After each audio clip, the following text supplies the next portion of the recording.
Okay, can everybody hear me now? I'm not to use this microphone, but first of all, I want to welcome everybody and thank everybody for coming out. It may get a little bit warm here in the gym, but maybe we can make it. Before we get started tonight, before we call our meeting in order, we like to open our meetings before our meetings with a prayer. So if everybody would, they would stand, and I'm going to ask Ms. Knight if she would lead us in prayer. Thank you. Let us pray. Dear gracious and heavenly Father, Lord, we come before you this evening to ask that you go with us and be with us, Lord, as we discuss very important matters that are extremely important to this community and to all of Stokes County.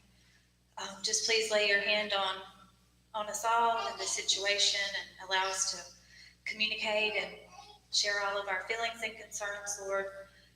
We know that we can trust you to guide us through all of this, Lord. We love you and praise you and ask you again to be with us. In Jesus' name I pray.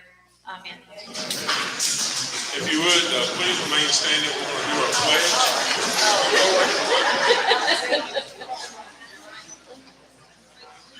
I pledge allegiance to the flag of the United States of America and to the republic for which it stands, one nation, under God, indivisible, with liberty and justice for all.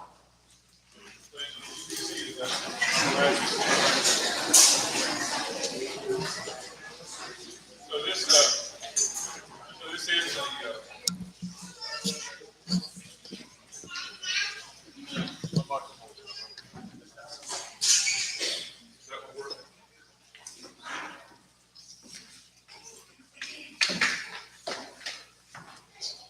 okay, let's try this. I believe that's a little bit better. So this is an official board meeting since we have all of us together. And so we have a little bit of business to take care of before we get started with our presentation from Dr. Rice. So I do officially want to call the meeting to order. And as we call the meeting to order, we need to approve our agenda. So I'm going to ask if we have a motion to approve the agenda. So made. Okay, I got a motion. Do I have a second? Okay, all in favor? Aye. Okay, so we've officially started our meeting, called and approved our agenda, and get our meeting started. So I'm Vaughn Robertson.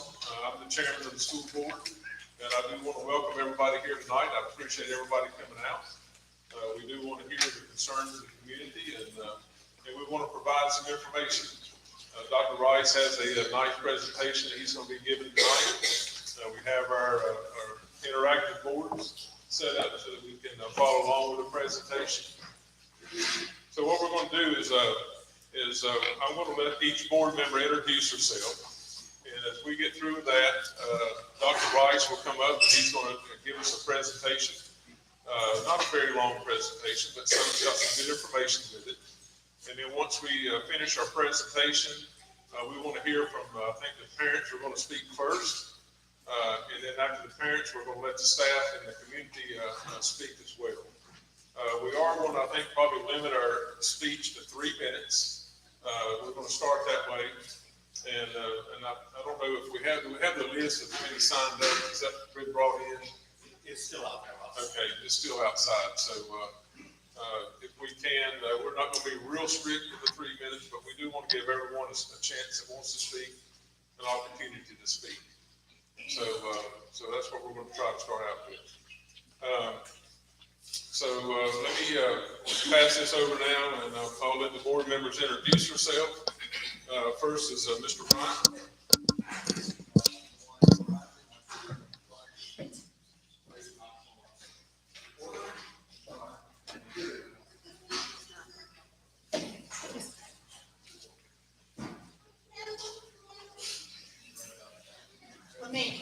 I'll check. All right, I'm Dwayne Brown. Welcome everybody here. Honestly, we want to listen to what everybody's got to say, because I know that we keep hearing that we're going to close it. Nobody's decided to close anything yet. So I just want to hear y'all's input, y'all hear our inputs. Maybe we can all make a very good decision for the welfare of the education of all our children. Thank you.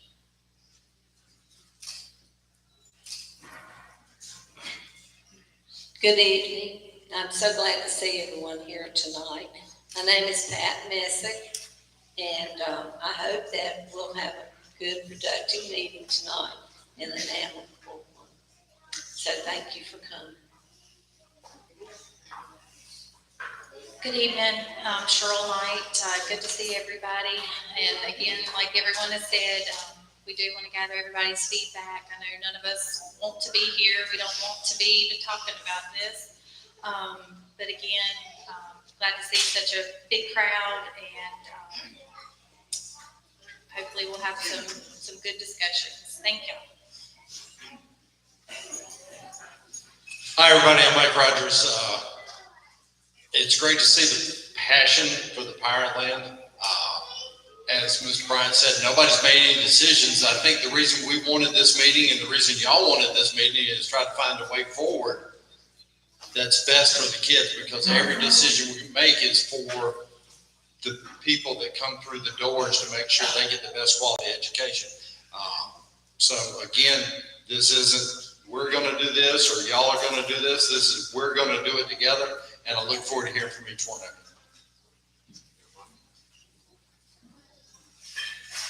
Okay, thank you, board.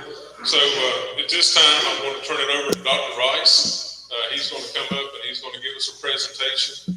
And then once the presentation's over, we'll get into our public comments, and we'll be happy to hear from the parents in the community. Thank y'all again for coming, and we look forward to the meeting. Well, good evening. First of all, the people that have come in the last few minutes, there's still plenty of seats around here. We have 240 chairs in here tonight. And if you'd like to come in so you can see the screens, we'd love to invite you in. We'll pause for just a second to do that.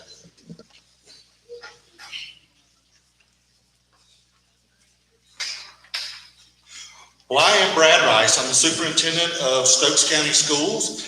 And the first slide that we want to show you tonight is the Board of Education has not made the decision to close Pine Hall Elementary for the 2022-2023 school year. So for those of y'all that heard that the meeting tonight was to announce that to the community, that is not true. So there has been no decision made in that regard. So I wanted to cover that first. Then I want to talk a little bit, Mr. Robertson did talk about the format for tonight. We did our welcome and introductions, and then I'm going to talk about why we're here, and we'll do the presentation of the data. And then we'll have comments and questions from the parents of Pine Hall Elementary School. We tried to arrange seating so that the parents would be sitting up front, because their children who are in school next year are the ones who are the most affected by any decision that the Board of Education made. With that being said, we also understand that schools are a vital part of a community. And so we're glad for the community members to be here tonight. But the ones with the most at stake next year, when we talk about educating our children, we want to make sure that we hear those voices and we see those faces, and we wanted y'all up front for that. Then we'll have a survey coming in a couple of weeks, and then the next coming days, weeks, to the parents of the community, our parents of the students for next year, to get some further input from you. So why are we here? First of all, Pine Hall is a really good school, and we wouldn't be here tonight if that was not the case. Pine Hall Elementary School's performance grade has had a performance grade of C for the past 6 years school report cards. We didn't have them the last 2 years in COVID, but the last 6 that we had those, they were a C school. Academic growth, while we didn't have full reports, we have individual reports and know that last year, Pine Hall met academic growth in 6 of the 7 measured categories, and they exceeded growth in that other category, which I will tell you as a superintendent, with meeting with other superintendents, that's not normal. Stokes County had great results last year, and Pine Hall was part of those great results. There were other districts that did not meet growth in a lot of categories, but Stokes County Schools and Pine Hall did. That's the graph that was pulled from the school report card page that again shows that it's been a C school since 2014 to 2019. and that they met growth is in the green. They did not meet growth in the 2018 school year, but they exceeded growth in 2014. And so they, again, when it say met growth, that is the measure that says where kids start school to where they end school, did they learn what they were supposed to learn? And when you meet growth, that means you learned what you were supposed to learn. So Pine Hall is doing their job educationally. Also, Pine Hall has a positive environment. You can see that here tonight. I mean, while in a minute we're going to talk about around 105 students being at Pine Hall, there's 240 chairs here tonight. So obviously Pine Hall has community support. Teachers invest in positive relationships with students and parents. Students are more than just a number here. Everyone knows and supports students. I was here Monday during car rider dismissal line, where some schools, they put name placards in the front windshield so that they can say, Johnny Smith's ride is here. Isabella Stevens' ride is here. And they have to call the names because people put placards in the window. That doesn't happen here at Pine Hall. They know the parents, they know who their kids are, they call them out without all of that. That's a wonderful thing. And again, the community support, which we see here tonight. But we do face challenges. We have had a declining enrollment, and there's two issues facing Pine Hall right now at one time, and also all of Stokes County. One is an individual enrollment, and I'll talk about that in a second. And then the struggle of trying to maintain 19 school facilities is another struggle that Stokes County Schools is having. Those are separate issues, but they sometimes have the same result. And we're kind of going to see tonight that both of these are kind of converging here at Pine Hall at the same time. Pine Hall's declining enrollment. So why are we here tonight? On April the 11th, we had a school board meeting. And I shared the kindergarten registration numbers for all of our schools, including Pine Hall. And at that meeting, Pine Hall Elementary had 11 students register for kindergarten. Now, it didn't take a genius, but looking at the 5th grade, there were 25 students in 5th grade. That means you lose 25 and you gain 11. That's a net of losing 14 children. On that date, Pine Hall had 100 students enrolled in school. So that means the projection for the next year was 86 students would be in school here at Pine Hall next year. That was on April the 11th. Since then, there were online petitions. The board received some emails and people saying, we need to have a town hall to talk to the community to let everyone know what's going on. So we are here tonight. Our board was responsive to that, responsive to those requests, and we scheduled the meeting tonight to let you know what they're facing, what we're facing as a county and as a community. Now, the ramifications if you have 86 students in a school year. Some decisions are not our board's. The state of North Carolina will not call it a real school if you're below 100 students. What they do for that is they do not pay a principal anymore. They say if you choose to have a school with less than 100 students, we will not pay the principal. Now, there's a technicality in there that's based on the previous year's enrollment on the 6th month, I believe it is. And at that time, Pine Hall did have more than 100. So Dr. Goodman's salary is here for this coming school year. Now, if we stay below 100 all year, then the following year, the state would not pay for her salary. They would say that the school is not a viable school with less than 100 students. Well, why is it not a viable school? Well, the state then would fund around 4 teachers. That's what Pine Hall would be allotted from the state. And if that were the case, then every class would have been a combo class. Next year, you'd have a K1 combo, probably a 1-2, a 2-3, and a 4-5. That's asking students to be in combo classes their entire elementary school career. That's asking each of those 4 teachers to learn 2 curriculums to teach and be a master in content and teaching all of that. There's a lot of ramifications that come with that. That's why I, as superintendent, pointed that out to our Board of Education. because those are very important factors that affect the education of children.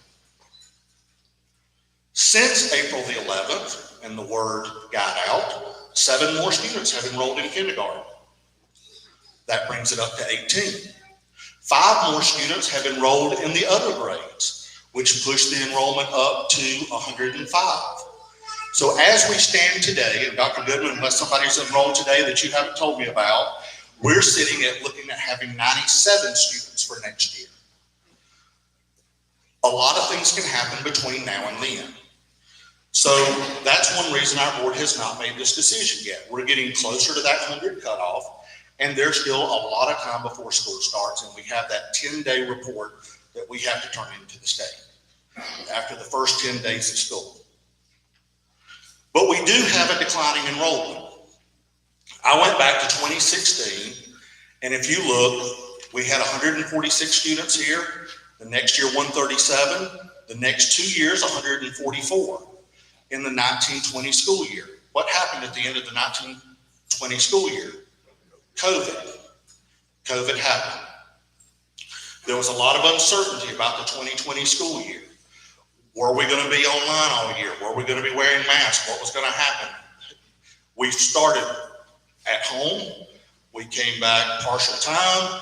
We came back full time. We did a little bit of everything that year. That year, it dropped 24 students to 120. Then this year, it dropped to 104, the beginning of this year. We were unsure how we were starting back to school. We didn't know if we would stay there. We started off unmasked, then we had to move to mask. Then we got to move to unmasked. So, we're mask optional. And then for next year, we're scheduled to have 97. So there is, after relatively flat for several years, then when COVID happened, then it's been dropping since then. If you can see this, I know this is a little small, but I wanted to point out that these were the class sizes of these classes. If you look in those early years, 16 through 20, you see a lot of 25s, 27s, 22s, 32, a lot of larger numbers. But if you look at next year's enrollment, there is not a grade level that's scheduled to have 20 kids in a class. When they get in those teens all the way down, that's when we're in trouble of falling below 100. Also, this has been asked, students come and students go. I've been asked about transfer students. These are the students that transferred to Pine Hall in these years were 7, 7, 11, 14, 16, 15. And then students transferring from Pine Hall, 11, 14, 11, 12, 23, 21.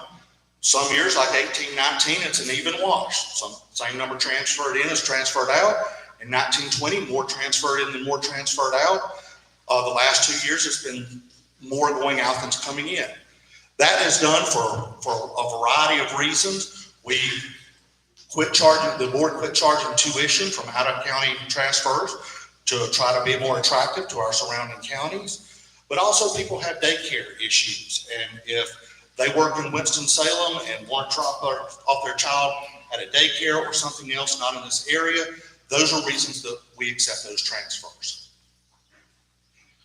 Will the system-wide enrollment continue to decline?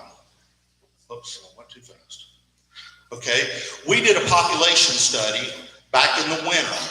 This slide is from January, and this is from the Office of State Budget Management. It's from their website for state and county population guidance for Stokes County. These are the number of 3 and 4 year olds that have been in Stokes County and are projected to be in Stokes County. For your purpose, I know this is small, this is 2020 right here. This is 2025. So we're right in this middle of this low spot. And as you see, it is projected to go up through the end of 2030. But it's never supposed to go back as high as it was in 2010 or in 2000. And then it's supposed to be another decline to about what it is now. So that's the projection from the state for the entire county.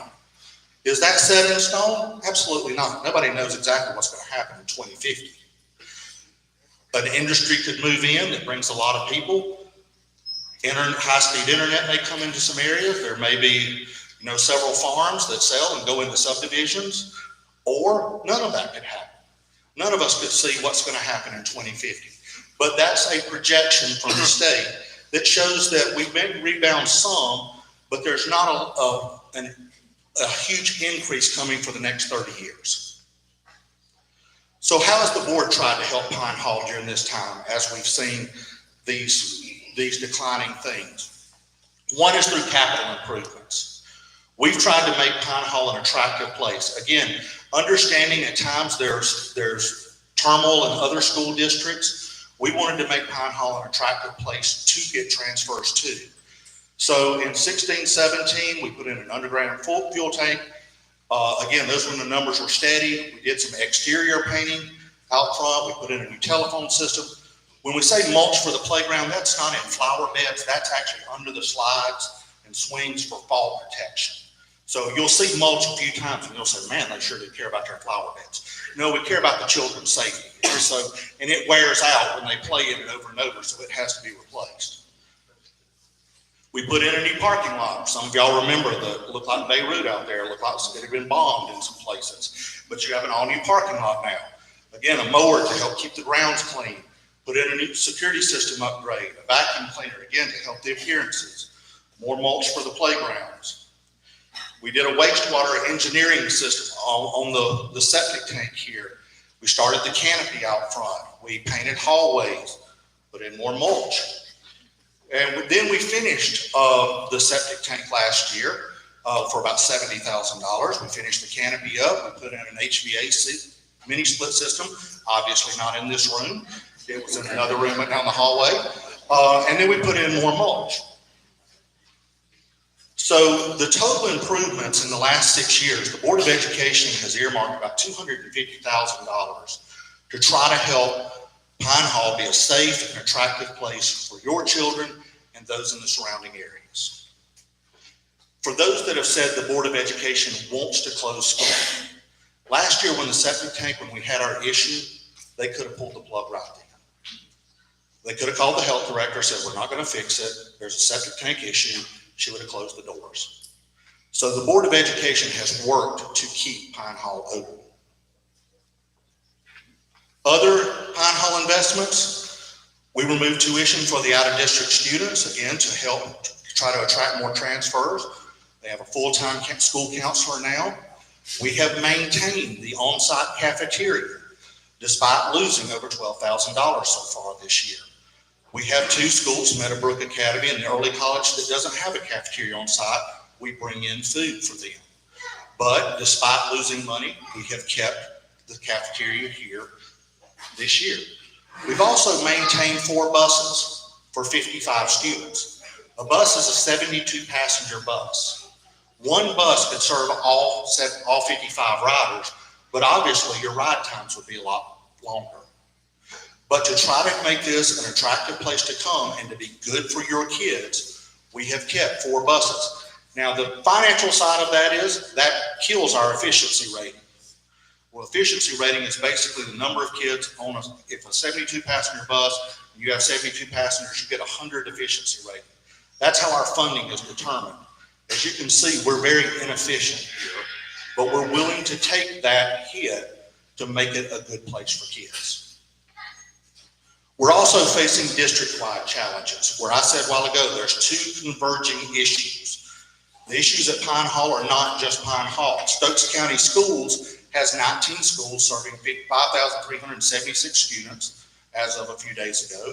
We have 11 elementary schools, which average of elementary school size is 215. I will tell you, a normal small elementary school is 350 students. And I've been in education for 27 years. Until I came to Stokes County, the smallest elementary school I've been a part of had 365. So our average is 215. The middle school's average is 422. The 3 traditional high schools are 502. Again, we have an alternative school at Meadowbrook with 85, and the early college has 145. The ages of our facilities. I would ask if anybody was born in the 50s, but I don't want to do that tonight. But we do have some schools born in the 50s. And we have Franken schools. You know, Frankenstein was put together with all the different parts. We have schools, this is when the oldest parts of the facilities were built.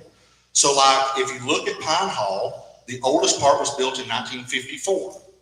Then an addition was put on in 74. I will say, I was born in 72, so the newest part of this school is 48 years old. And that's the way that those schools are. Now, Southeastern, which they'll go to in middle school, the oldest part was built in the 50s, but there was part built in 60, 68, 73, 76, 97, and 2012. So there's some very new parts of that building, and then there's some very old parts of that building. If you look down, there was nothing built in the 80s. There were additions put on during the 80s, but no new constructions. Meadowbrook, actually we don't know when Meadowbrook was built. We bought it in 95, but then we added additions in 98 and 07. But in the 90s, there were Meadowbrook, Piney Grove, Walnut Cove, and West Stokes. In the early 2000s, the early college, and 2010, Nancy Reynolds. Now the gym at Nancy Reynolds was built in 1950, but the rest of the school was put in 2011. So I put that in the 2010s, even though the gym was in the 50s. Nobody's going to look at that school and say that that school's 70 years old. It's a brand new school, basically. And then nothing has been built in the last 10 years. Again, we worked on things, we've renovated things, but nothing new has been built. So how do we maintain all these facilities? There's money called capital funds that have come from sales tax that the county commissioners then give to the school district. In 16-17, we received $651,000 to maintain 19 facilities. Now, while you may say $650,000 is a lot of money. Well, in a day when a new roof may cost you $8,000 or $10,000 on a house, a new roof in a school is a lot more expensive than that. $650,000 for 19 facilities is not a lot. The next year we got about $1.5 million. That's differences due to we were paying off debt with this money. And as debt comes off, we get more. So we get $1.5 million, then we went to 1.78 for the next 2 years, dropped to 1.5 the next year. Last year we received a little bit over $2.1 million.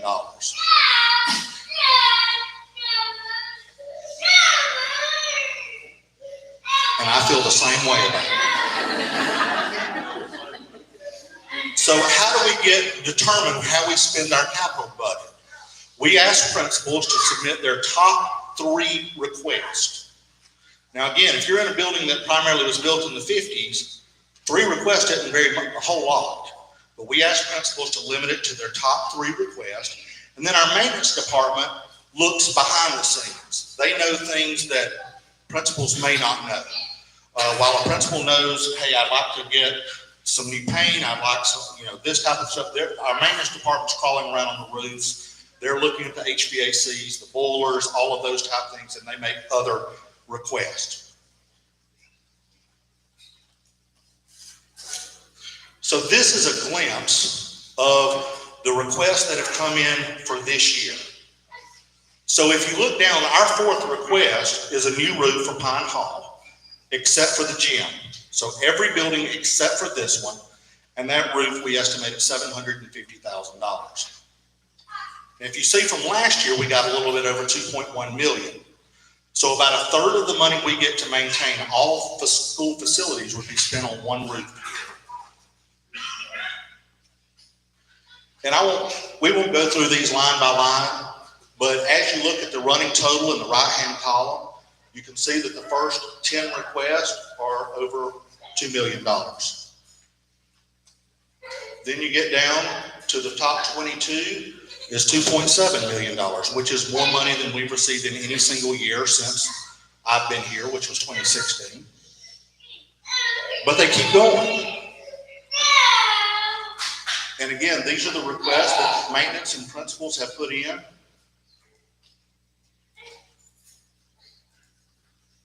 And this presentation will be online on our school website if you'd like to look at it closer.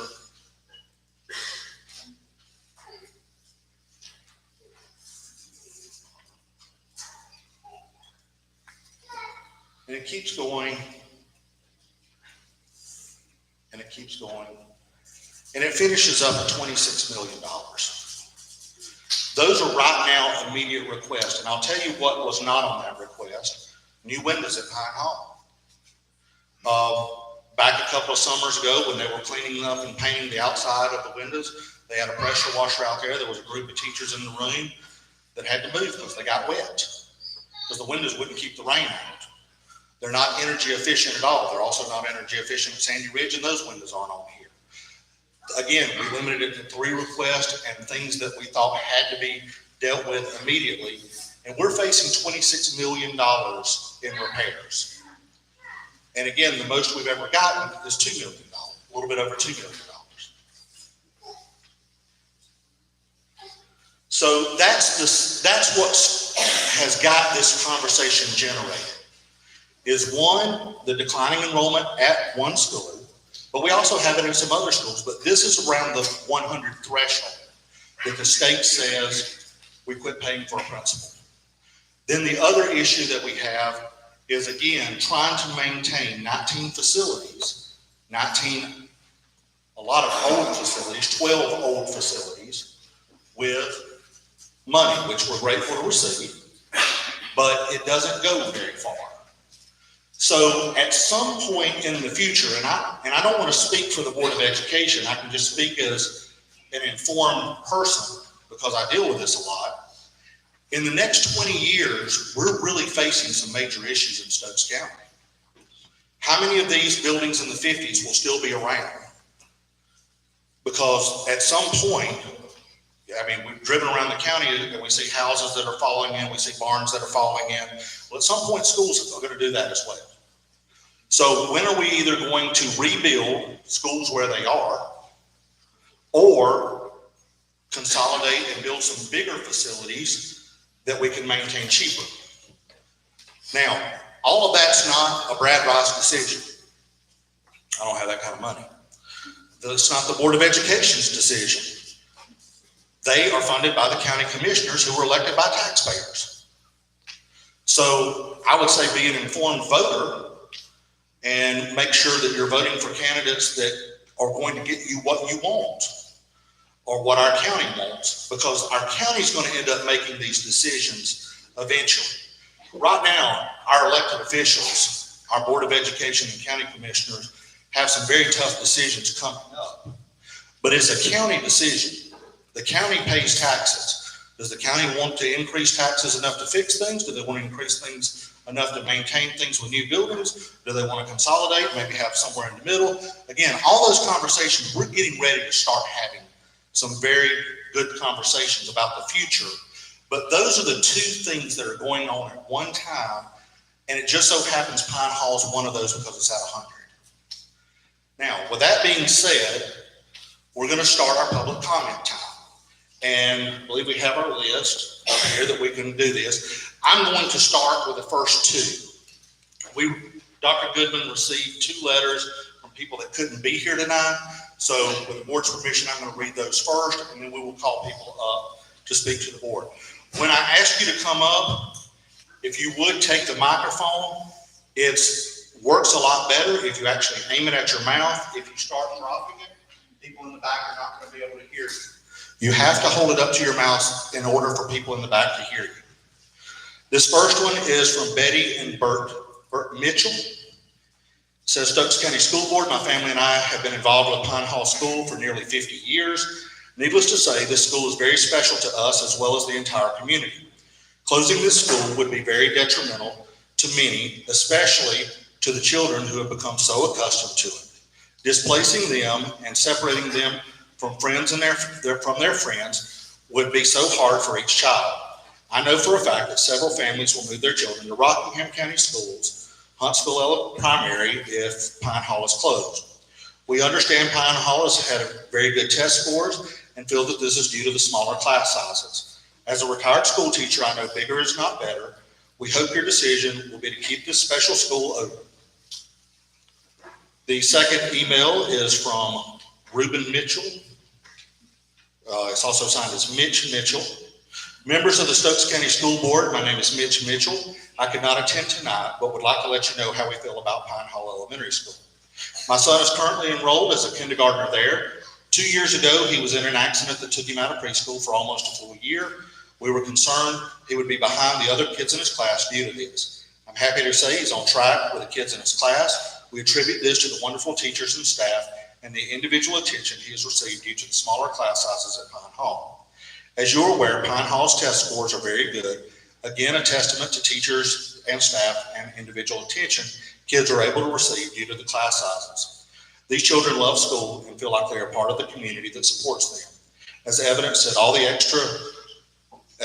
extra during and after school activities that take place at Pine Hall Elementary.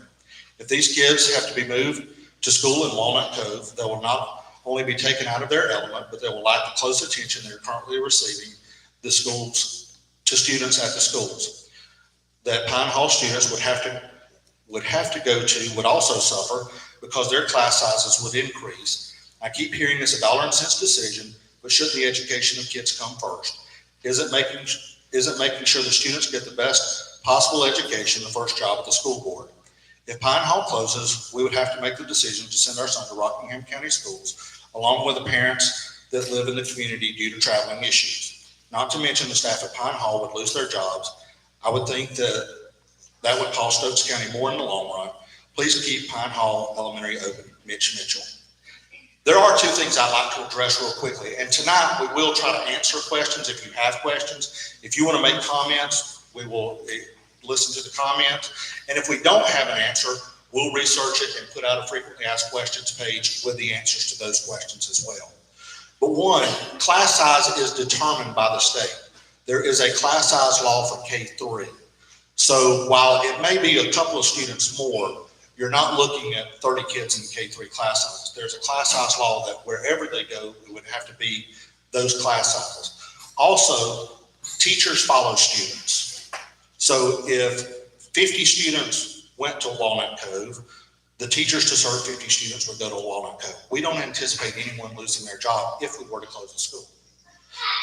The only one that would not would be a principal. And right now there's a principal opening in Stokes County Schools, so we would take care of, we've done very well in my 6 years here as superintendent. Our Board of Education has taken care of our staff. And I don't anticipate, again, I don't speak for the board, but I don't anticipate that changing. So if those are some of the questions, I want to answer those up front. At this time, I'm going to do something really fancy. I'm going to turn the podium around. And as we call your name, if you would come up to the stand and take the microphone, and you'll have 3 minutes. If you're in the middle of a thought in that 3 minutes, please feel free to finish your thought.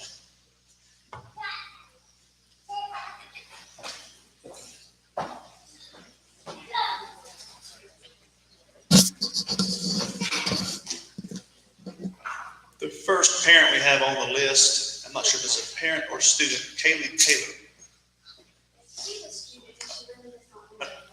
Okay, no problem at all. Chris Taylor?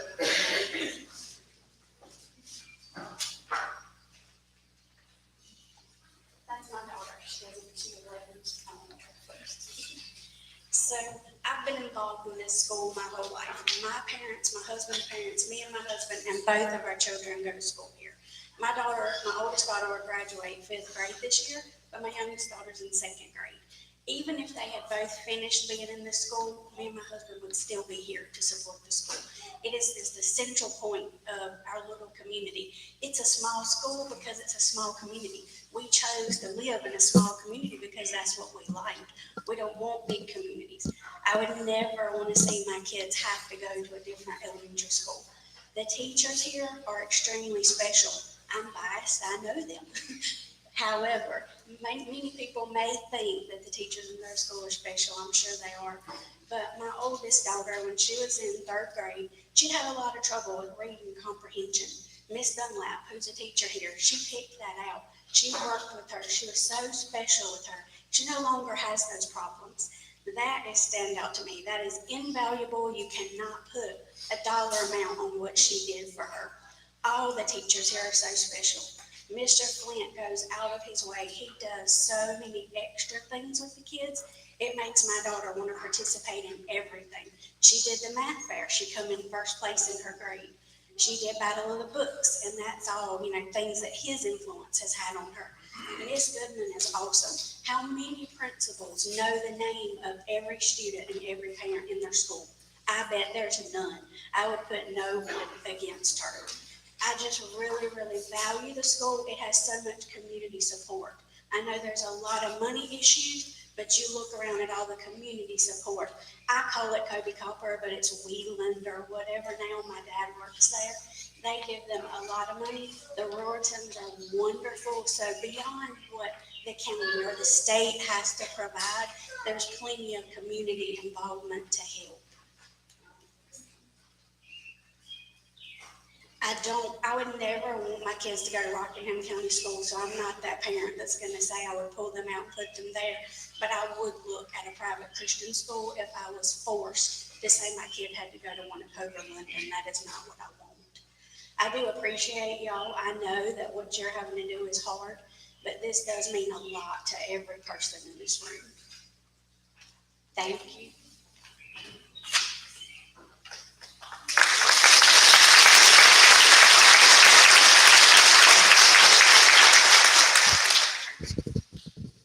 Would Ms. Kaylee like to speak now? Sure. That's no problem at all. Don't let me forget. Casey Ryerson.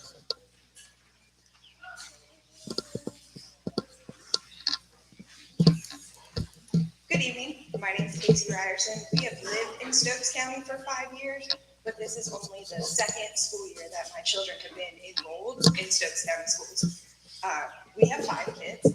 Our oldest is at the early college. We have 3 boys that are here at Pine Hall, and then we have 1 more that's still in preschool and soon to come here. Just weeks before COVID began, my husband and I, while we were looking for high schools for my daughter, decided that we wanted our kids to be able to make friends closer to where we live. So we decided to switch them over here to public school. We actually live in Madison, which is barely Stokes County section. So half of our street is Sandy Ridge Elementary, and the other half is here at Pine Hall. We're actually smack dab in the middle, so I wanted to be able to weigh my options since I came in knowing nothing. We had no experience, myself and my husband, none of us went to school here. So literally 2 weeks before COVID hit, I came and I toured Pine Hall and fell in love. I walked through the door and this reminded me of where I went to school in Maryland and the elementary school that I went to, and I loved it. Teachers were coming up to me in the hallway, and the principal sat in her office for well over an hour, and she had plenty of other things to do. We just loved it. Everybody knows our kids' names. We get text messages with pictures and how awesome they've done on their state test, and I couldn't have asked for anything better. But I do feel like we did come from a charter school. That's where our kids went before, and they had a top-notch education there. But it was hard when all the birthday parties were in Greensboro and driving back and forth, and it's a 30-minute trip for us just to get to school there. Unfortunately, we probably would be that family that if Pine Hall closed, we would go back to find another charter school option for our children. We're just so close to that very outside edge of the county that it's a hike no matter where else we would go. And if our main purpose was to be around kids in our community, we have so many children in our house that are tired of each other. We need to have the interaction of people close by to us, and our kids really look forward to that. They love coming to school every day. They love riding the bus, even at 6 o'clock in the morning, and that's huge. They're happy, I'm happy. It would be very detrimental if this school closed. I know you guys have a super tough decision to make, and everything that you guys seem to be putting into it means a lot to all of us. I just hope that everybody can keep the student at the forefront of this decision, because that's what really matters. Thank you.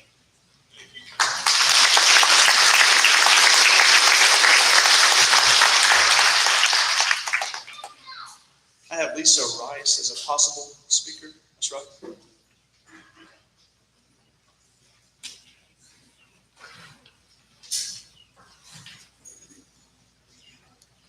I'm like Kelsey. I'm not a Stokes County native, did not grow up in the area. When we moved here, we didn't think the kids were going to be an option for us. So we didn't look at schools. It didn't matter. Then when we had Sarah Grace, we realized she would not go to any of the schools that we went to. It is unbelievably hard to send your children to school with complete strangers. Senior Grace started Pine Hall in pre-K, and it didn't take us long to realize just how special this school was. The staff is always willing to communicate with parents to best serve them and the students. We got to know the staff, and we're extremely happy about the atmosphere. It was obvious from day one that the staff loved their job and these kids. We were made to feel welcome from the very beginning. Then along came Grant, and a lot of people in here know Grant in his condition. Because of Sarah Grace being here, before he ever started school, everybody knew who he was and his name. He was born with a disability. He has achondroplasia, which is a form of dwarfism. And a lot of folks think that dwarfism is just somebody that's short, but the truth is a lot broader than that. Children with dwarfism can have a host of other issues, such as hearing impairment, which can affect learning to speak and reading. Low muscle tone, especially in the hands, which affects their ability to write. They overheat faster than other kids and need more rest time. There are activities that they can't do because they risk injury to their neck and spine. And while Grant is fortunate to not have any severe issues, he does have some speech and hearing issues, as well as a really hard time writing. And I'm telling you about Grant so you'll realize just how special this staff here at Pine Hall is. The summer before he started kindergarten, Ms. Goodman and some of the maintenance staff met us up here to do a walkthrough. They made sure he had everything he needed from day one. He has step stools in the hallways, at the sinks, in the bathrooms, even in the cafeteria. We checked the steps coming down to the gym to make sure he could navigate those. His coat hook outside the classroom was lowered to where he could reach it. Every teacher that he's had here has made sure he needed everything to be successful. They made accommodations for him that I never would have thought about because I'm not in the classroom with him. They notice when he's struggling and needs extra attention. All of them have done this without ever being asked. They've taken it upon themselves to research and learn about achondroplasia so they can find other ways to help him. And when I say they, I'm talking about everyone. The bus drivers, the cafeteria workers, Ms. Rutledge, Ms. Goodman, all of them have done everything they could to make his experience here beneficial to him. And they didn't do it because they had to or because I asked. They did it because they truly care about their students. Grant's also had a few learning difficulties, and the teachers have been very proactive about getting him the help he needs. They communicate, and I cannot imagine with larger classrooms and overwhelmed teachers how much would have been missed from him. If Pine Hall closes, where's that going to leave Grant and others like him that have difficulties? And I'm not only talking about students with physical disabilities. What about those that don't realize they have a vision problem and can't see forward? Or those that have social issues? This is not just a building to us. This is home for these kids. A lot of kids don't get love until they walk through those doors. And the staff here is family. They're not just staff. And unfortunately, I am going to be one of those parents. If this school closes, I will do everything I can to keep him out of Stokes County. Because if he goes to another school at this point in his life, it will be detrimental to his education.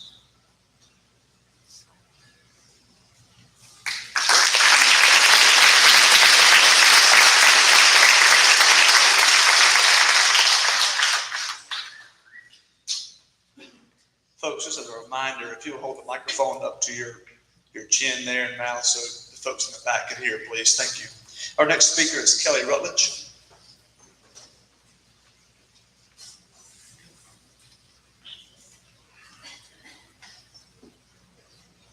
Hello, my name is Kelly Rutledge, and I'm a teacher, alumni, and a parent of an upcoming kindergartner, all here at Pine Hall Elementary. I've said it many times, but I truly work at the two best elementary schools in Stokes County, Pine Hall and Sandy Ridge. What makes these schools so great is that they treat every single one of the kids who walks through the doors like their own.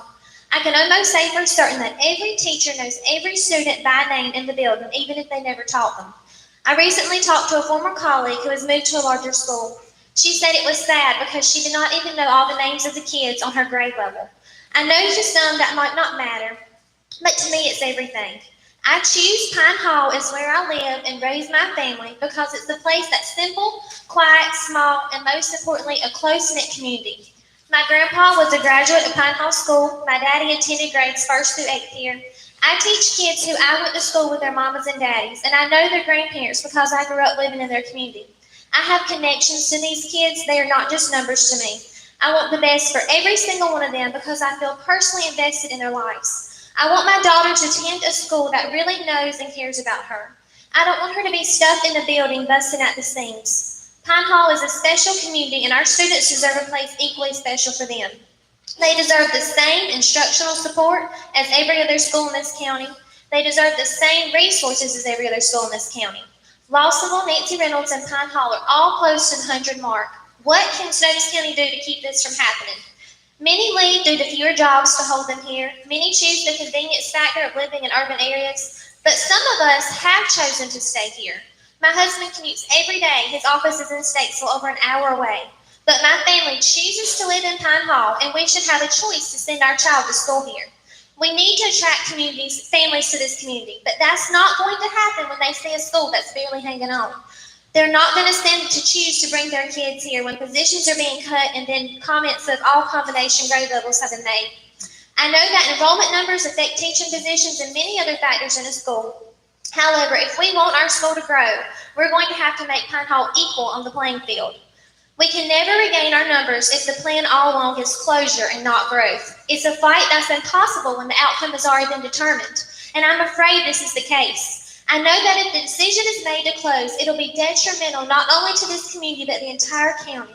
We will lose students, as you heard, to other counties and other schooling options. Please remember that huge mega elementary schools might cost less for operating and maintaining, but what is the cost for a quality education? It's priceless. People move to Stokes County for this reason. They want their children to attend small community schools. Let's not make the mistake of wiping them all away.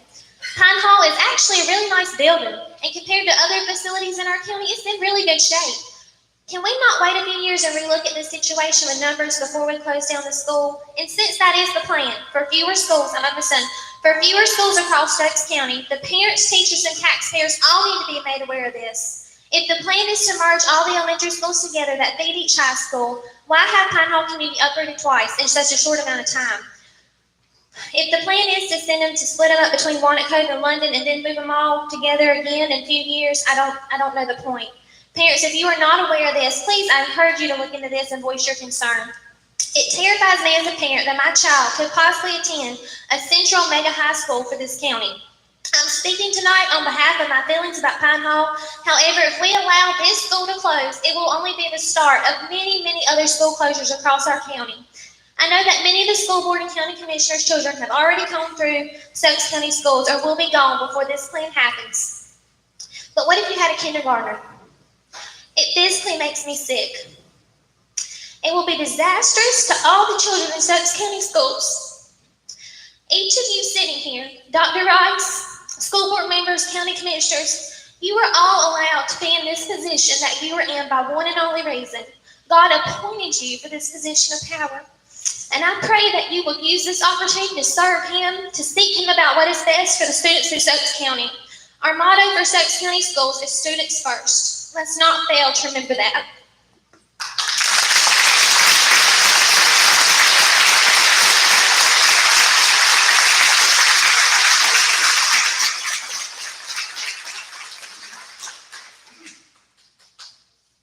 Our next speaker is Adam Rutledge.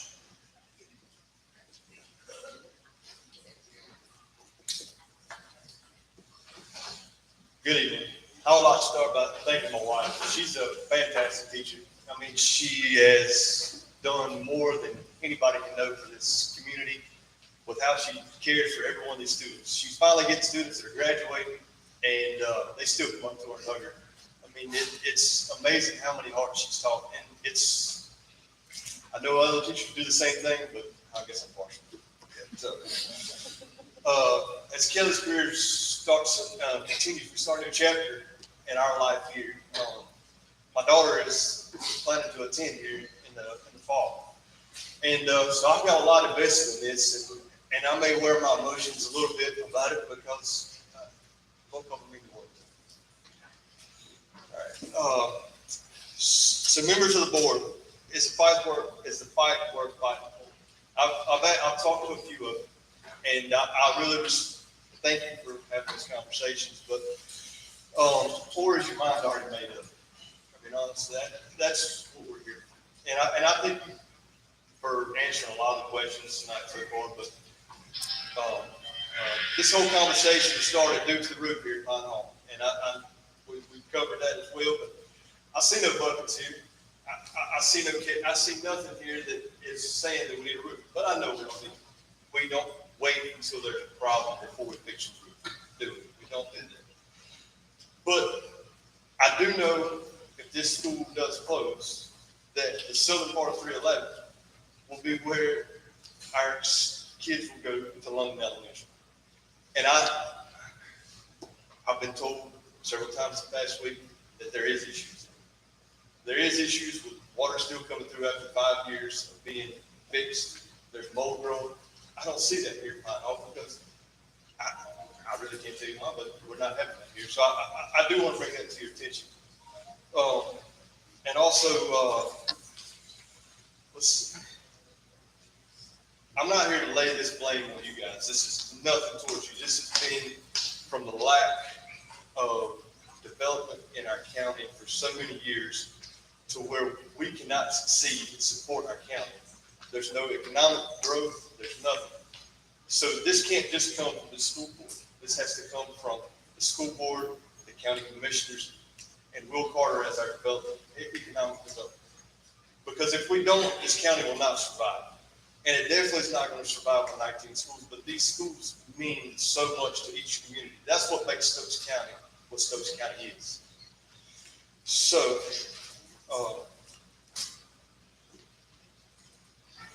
will we sit here and make our decision just because of dollars and cents, or will we leave these community schools where they are and bring forth what's the best for the child? And saying that, I'm going to end by saying our future of our county depends on y'all's decisions right now, because this is the low-hanging fruit. Our numbers are the ones lower. But what does that mean for the other parts of the county? And so how are we going to do? Are we going to put children first, or are we going to worry about having new shiny toys? And all I can do is, I'm going to leave it in the Lord's hands, the Lord, Jesus Christ, and make sure that I know He will keep the children first. Thank you.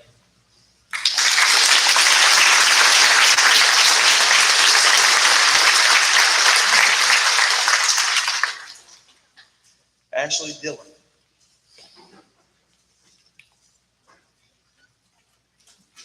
Don't start my time.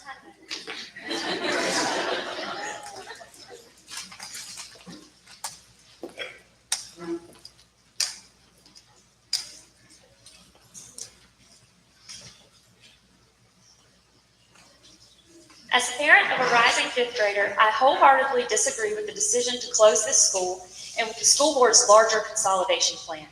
I realize there are financial concerns. I'm sure on a spreadsheet this seems like a practical decision, but that's a short-sighted view. Closing our schools may ease some burdens in the short term, but it'll create far greater issues for the future, such as reduced new home starts, reduced business investment, and overall stagnation of our local economy. People live in rural counties like Stokes for a variety of reasons. What is it that draws people here? For one, it's the community. People who know each other and who know our kids. The teachers who are invested not only in grades, but in the student as a whole. Teachers who know a student's having issues at home, so they give them extra attention. Librarians who know a student plays soccer, so they show up and support them at their soccer game on a Saturday. Small schools create opportunities to contribute to students in ways that just aren't measured on a page. Closing local schools and crowding our classrooms is the antithesis of why people return to Stokes County. Of course, Pine Hall isn't perfect. There are improvements that need to be made, whether the school's open for 1 year or open for 10 years. There are other school options competing for our students. How are we going to attract them and keep them in Stokes County? I've heard, well, the school will be open next year for your son. Yes, the school may be open next year, but to what degree will his education suffer? We aren't just asking for the building to remain open. We're fighting for our kids to receive a quality education. Who wants to teach at a school they know is closing? Who wants to send their kid to a school they know is closing? Teachers and administrators, they have their own livelihoods to think about. What's the incentive to stay for just one more year? And having 4 teachers for 6 grades will be detrimental, especially to the 5th graders preparing for middle school.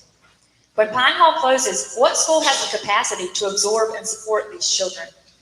I hate to imagine the impact it'll have on these students and the students at the remaining schools. The disruption in their education, an education that's been far too disrupted already. Research shows that test scores decreased the year before and after school closures. And from what we've heard, this is just the beginning, with more school closings on the horizon as the county moves toward a one high school plan. These kids are not numbers on a spreadsheet. They're not tallies in the quest for the magic 100 number. These students are future leaders, homeowners, taxpayers, and important to people such as yourselves, voters. Lastly, I want to call out the inequity in these decisions. We heard the way you guys have invested in the school, and I do appreciate that. But voters in our area feel the disparity in the funding for our schools and general lack of investment in our community. Interesting, since a significant amount of tax dollars flow from 2 large corporations on this side of the county. This area and these students could flourish if they were given a chance. Invest in these students now for a thriving Stokes County in the future. There are a lot of ways to measure the strength of a community, but one of the best is educational opportunities and community support. It takes a village to raise a child, and we have that village here in Pine Hall. I don't envy your position, but I ask you to put yourself in our shoes, in these students' shoes, and with that mindset, decide to vote as if they were your children.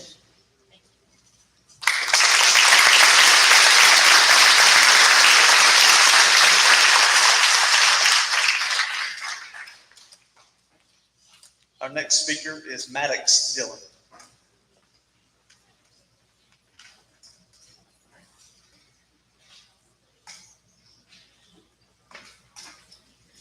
My name is Maddie Stiller, and I've gone to Pine Hall for 5 years. I've learned a lot of things, and I've thrived here. If Pine Hall closes and I go to another school, I would not have the same learning opportunity because teachers won't be able to spend as much time with each student individually. So I'm asking you, please don't close their school.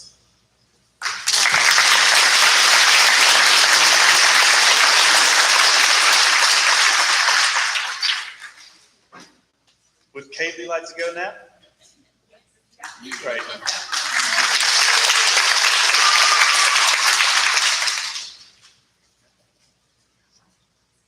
Hi, my name is Kaylee, and I'm a student here at Pine Hall.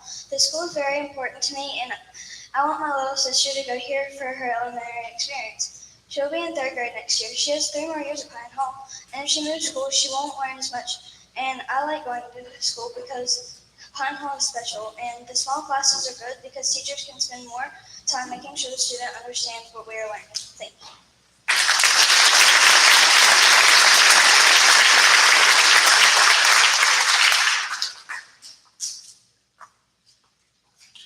Our next speaker is Bethany Gentry.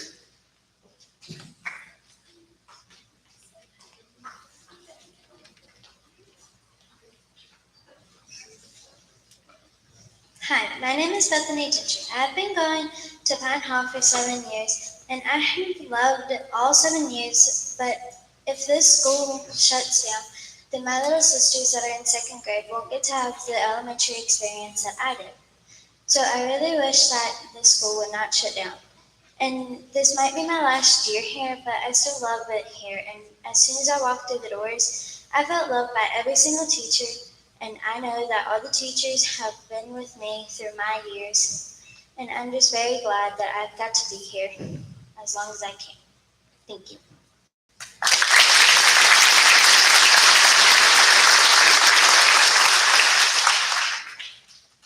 Izzy Nicholson.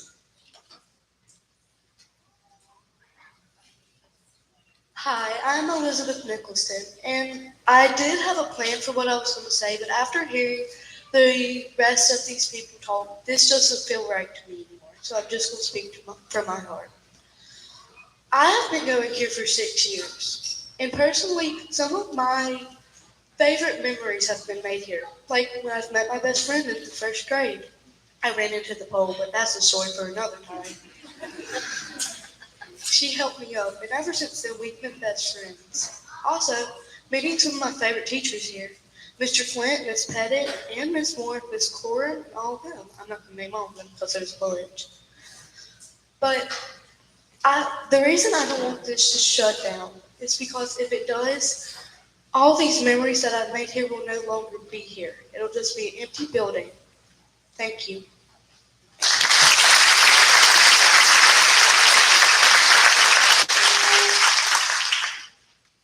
Megan Pat.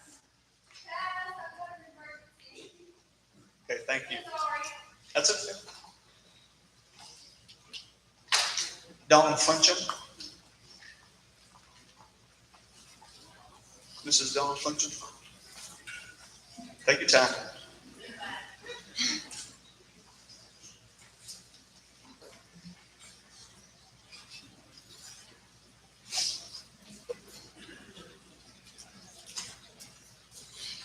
Good evening. I've been involved in Pine Hall School for 44 years. First, I started out with my 3 boys coming through here at Pine Hall School. And then I volunteered some. We used to have a lot of volunteers here. And then I became a bus driver and I retired from that. And now I'm a sub here. And I just hate to see it close. We used to have a pre-K here. And most of the time we had a waiting list for that pre-K. I don't know what happened, that pre-K got taken away from Pine Hall. And I just hate to see combination class because the 3rd grade this year, they've had a rough year. They had a teacher to come and then she quit. They had a sub. We got another teacher hired and she's on maternity leave. So they have a sub again. So these kids are in the 3rd grade this year. They're going to need a lot of attention for next year. So I don't think they need to be in the combination, but that's just my suggestion. I hope you'll think about that again before you decide to go with combination classes. And everybody here is like family, so, and I'm sure other schools are like that too, but this school is very special. Thank you.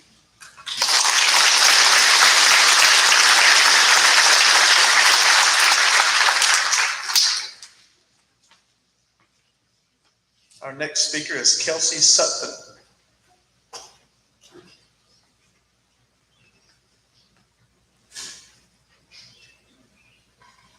I'm Kelsey Simpson. I personally grew up going to Rockingham County schools for most of my life, except for the last 2 years. And I switched to South Stokes then when I went to live with my mom. Those 2 years were the best 2 school years that I've ever had. And it was really important to me that my children got to experience that. Pine Hall is where my mom went to school, my granny went to school, and many other family members. It would be truly upsetting to see it close. And as far as the pre-K goes, I do think that Pine Hall needs pre-K back. Maybe take one from Wanacove, since there's 3 there. Because trying to get 2 kids to school in 20 minutes at 2 different schools is really hard, especially when you have one that's here and one that's there, but that's a pre-K. And her trying to get her to understand that she's going to have to go to a different school next year is hard as well.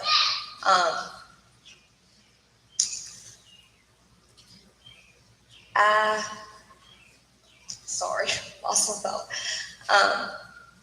I personally think parts of it need to be redistricted, like Brim Road, for instance, should all go to one school, not 2 different schools. Having to drive 30 minutes out of your way to go to school or an hour to go to school would be ridiculous. So adding to one high school would it wouldn't be good at all. I thank you for letting us speak, and I hope that y'all make the decision to keep.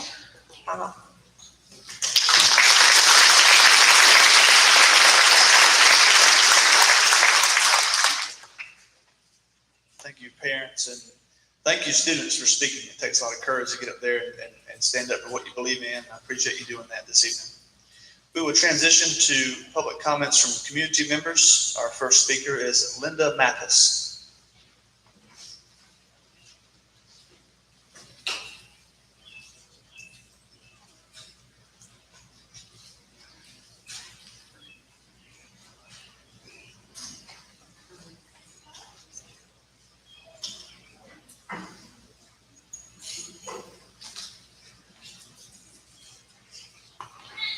my name is Linda Mathis, and I have lived in Stokes County for 7 years, but my family is from Stokes County. My daddy was John Haynes, and they were raised here. I have sat there and listened to a whole lot of people talk about this school. My daddy went to school before this one was built.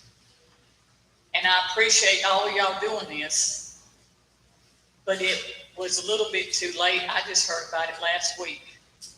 I think that these people deserve a chance to try to build this school up. We talk about money and children. I was raised in Forsyth County. I wish to God I had been raised here. This is the school where I wished I had been raised. My nieces, my nephews, my own daughter lived here or went to school here. It's $750,000, you say, to put a roof on? $26 million. Well, in my eyes, the educational lottery is for education.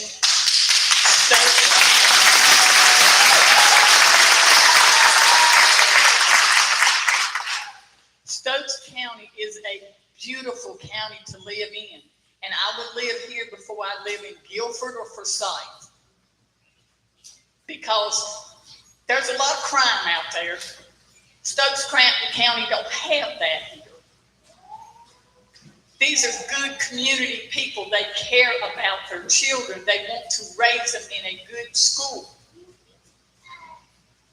We need to fight for this community and for this county. And we know y'all are just Board of Education, but we have county commissioners that can do more than what they're doing for this county. We had to fight to keep Danbury Hospital. We have fought to keep the little teeny post office. We're a fighting bunch of people, and you can go around and you can ask these businesses to help do something, please. Don't take these schools out of here.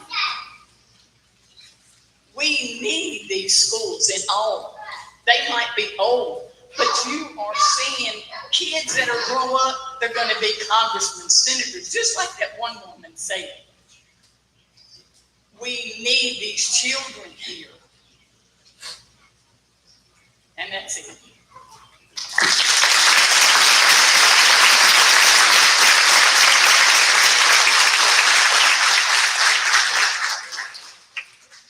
Our next speaker is Mike Mathis.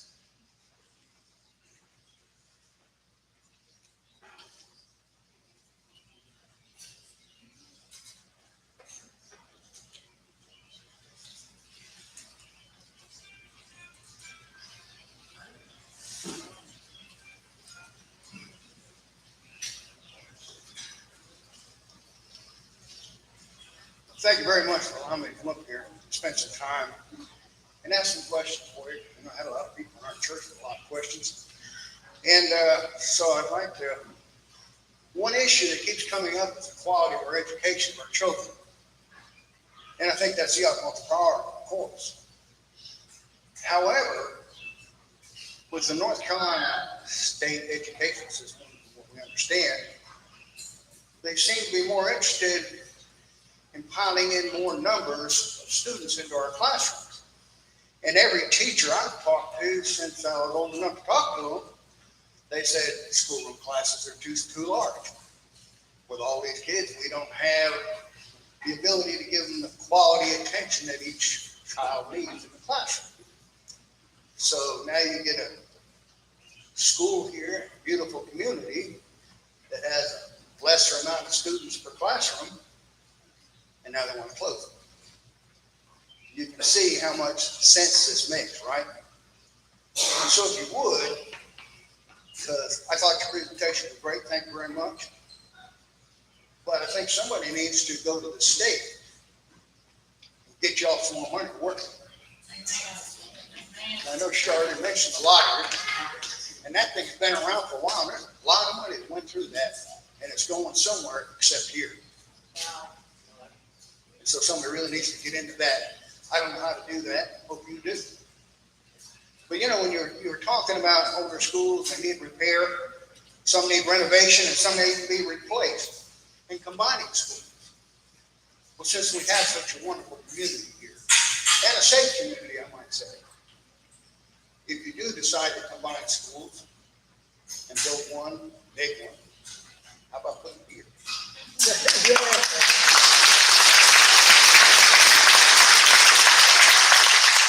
I know I'm not speaking just for myself, but, you know, busing an adolescent halfway across the county and taking up most of their day just in transportation isn't really the idea of quality education. I mean, and we wonder why we're losing students to homeschool, to private schools, to faith-based schools. We need the quality here, but we also need the money to do it. So please, if you would, present those questions to the state, see if we can get some more help. Thank you very much.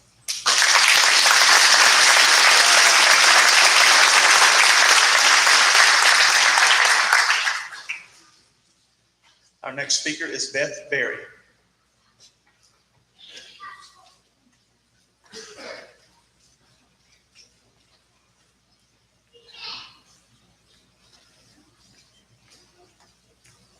My name is Beth Berry. I appreciate you guys hosting this town hall meeting tonight. My children attended Pine Hall, and my 8-year-old grandson is currently in the 2nd grade here. My granddaughter will begin kindergarten in this fall, and my youngest grandson will enroll in the fall of 2023. My youngest daughter is also a teacher here. We are all aware the numbers for Pine Hall students have been close to being below the 100 mark for the past few years. Rumors have spread through the community that Pine Hall will be shutting down soon. This has caused parents to choose other options for their children and have them enrolling in neighboring counties, neighboring community schools, charter schools, Christian schools, and homeschooling them. This also has had an impact on the staff here. Concerns of closure have been responsible for many staff members moving to other schools so they can have some control of where they will be if Pine Hall did close. COVID also took a hit on our school. Things are slowly getting back to normal. We hope some of the students who were pulled out will return, but if the threats and rumors continue, that will not be the case. As I stated in an email that I sent to each of you on April the 13th, this school is the hub of our community.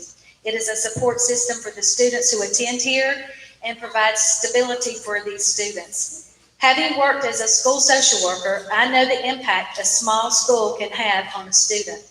Research has shown that schools with smaller classroom size, individualized curriculums, and ample one-on-one time consistently perform better than larger schools. Pine Hall has proven with their test scores this is in fact true.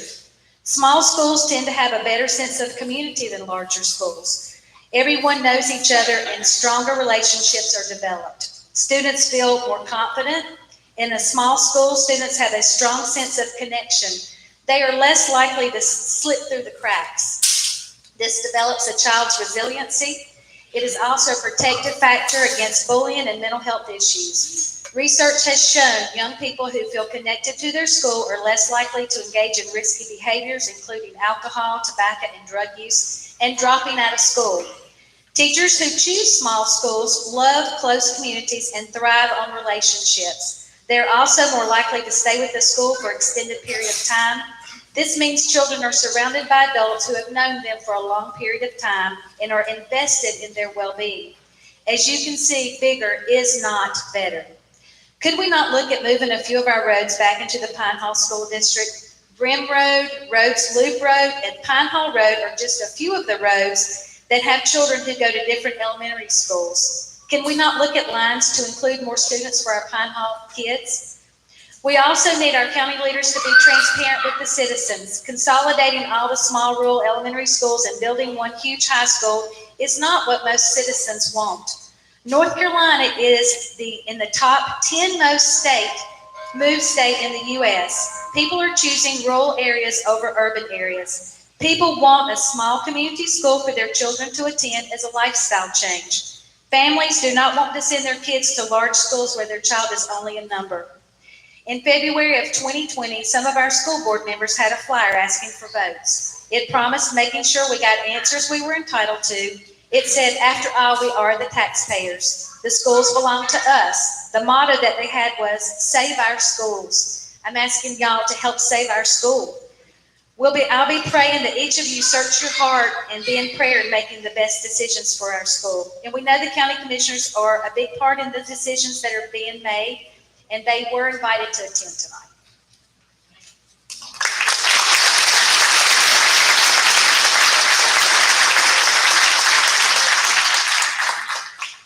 Our next speaker is Jason Duncan.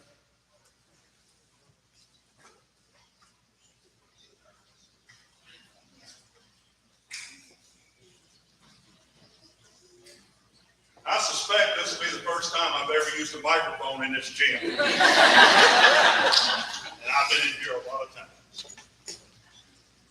Good evening. First thing I want to do is to surprise you. Is thank you for dressing for the event. I went to a county commissioners meeting similar to this about a month ago. They came in shorts and t-shirts. The commissioners did. Thank you for showing us the respect of dressing for this event. I spent 31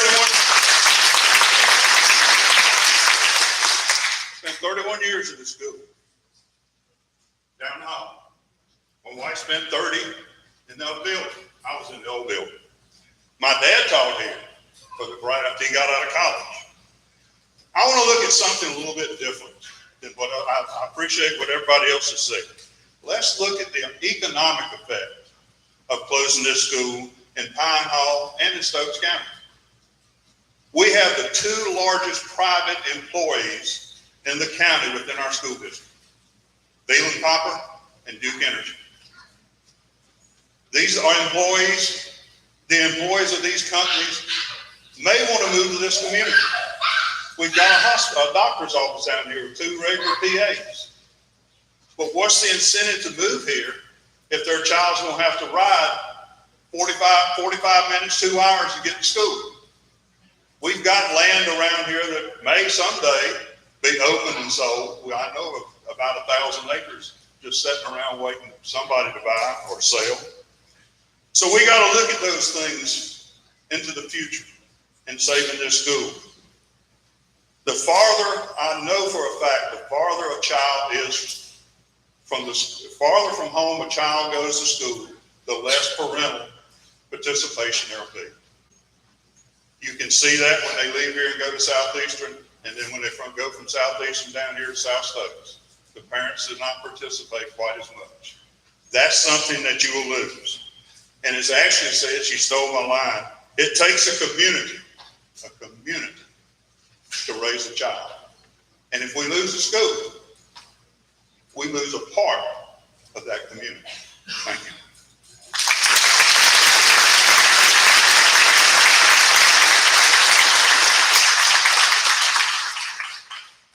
Our next speaker is Taylor Falk.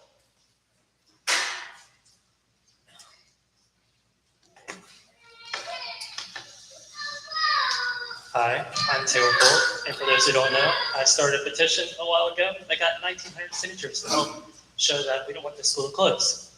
So,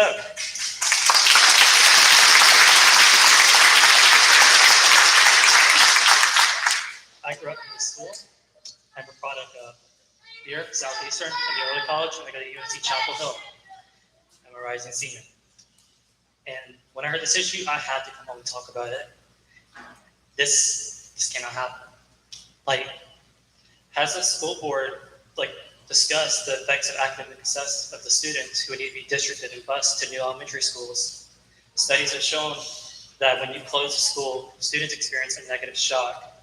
This negative shock results in lower attendance, lower GPAs, and lower chance of graduating high school and pursuing further education. Also, we used to have a prepay at this school, and I'm concerned as to why we don't. I'm kind of appalled. London has 2 or 3, and it makes no sense. It's it's hard for me to just talk about this because it's means so much to me. And this community means a lot. This is the heart of our community, and we don't want it took away. But somebody has to say something. We cannot continue to getting left out. Our community is strong, and like Ms. Mathis said, we are a fighting group of people. We need every option explored to make sure this school stays open. Whether that includes adding a pre-K, whether that includes redistricting, whether that even possibly issues a magnet option to attract students to the school district. Whatever y'all decide, I really hope you put the students first and not money or politics, if that's just really all about. So, I guess in close, I wanted to raise this petition that I started to raise awareness about the school and the community, more than just Pine Hall itself. But again, far too long, the eastern and northern parts of this county have been constantly left out of economic development and progress. Meanwhile, King gets a little bit of everything. And we're kind of sick of it. We are. And closing the school will have a significant negative impact upon our community, especially since we don't have really anything left. I mean, fighting for a post office, we're fighting for using copper just to stay open for jobs. So it is time that our community and our side of the county gets the attention it desperately needs. My petition, alongside the voices of our community, will make sure we are no longer led blindly by this any longer. We will let every elected official and the board know we exist and we care what's going on. And I really hope, in the faith of God, that you guys keep this school open.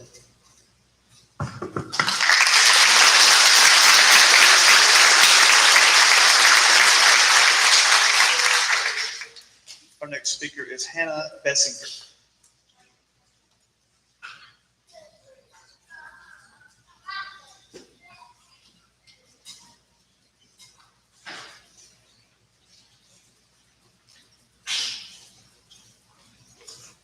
I'm Hannah. I'm a former student of Pine Hall, and I can say there's something about the school that no other school has.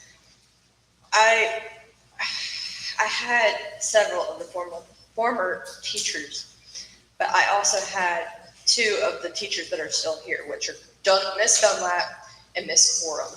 I also had the same principal. When I walked in this building today, I felt the love I had in the school when I was younger. I had a hard time focusing, but my teachers always helped me. They would take the time and effort to teach me what I didn't learn. I always had a hard time to understand what they were teaching, and they would also explain everything to me little by little. But what I'm trying to say is no school will ever take the time or care about their students like this school. I have a lot of what I call old friends, and we always say before we hang up, once a Pine Hall pirate, always a Pine Hall pirate. We will never leave this school. I have so many memories here that I would hate for the school to close and never come back because of the memories I have. Thank you.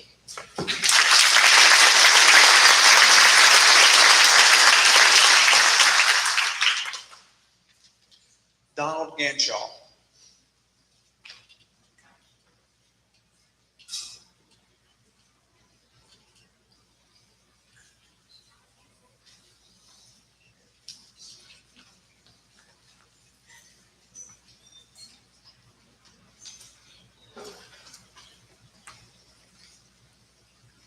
I'd like to thank you for the way you conducted this meeting. And all of my questions were answered. Any decision like this has two sides. It has facts and it has emotional side. Both are equally important. I come here with a lot of questions, and like I said, they're answered. On the emotional side, I think our parents have done a good job. My connection to this school is through the Veterans of Foreign Wars in Monaco. Before COVID, we would come here and have classes on flag etiquette. And we got to know the staff and the students.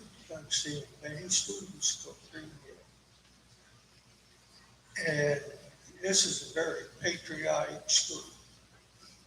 The staff starts it, and I think they're doing a good job of teaching these children. There's more in teaching than reading and writing.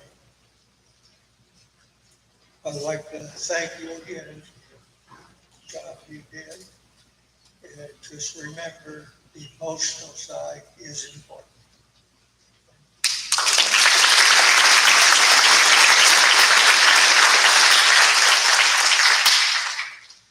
Mr. Ganshaw, thank you for your service to our country. Our next speaker is Penny Farmer.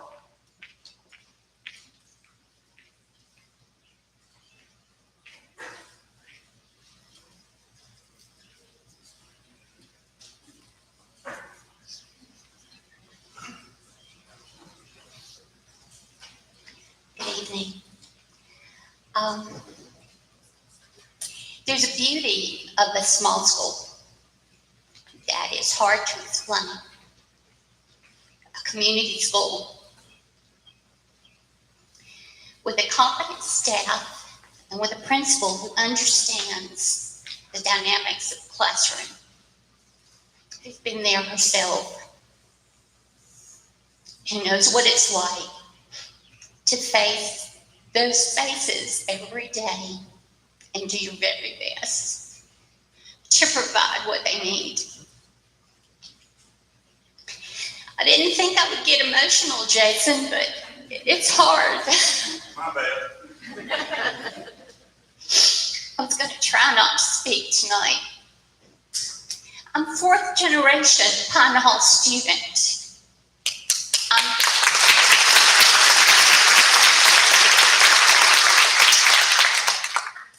I'm parents of Pine Hall students. I spent 30 years down the hall as a teacher in Pine Hall.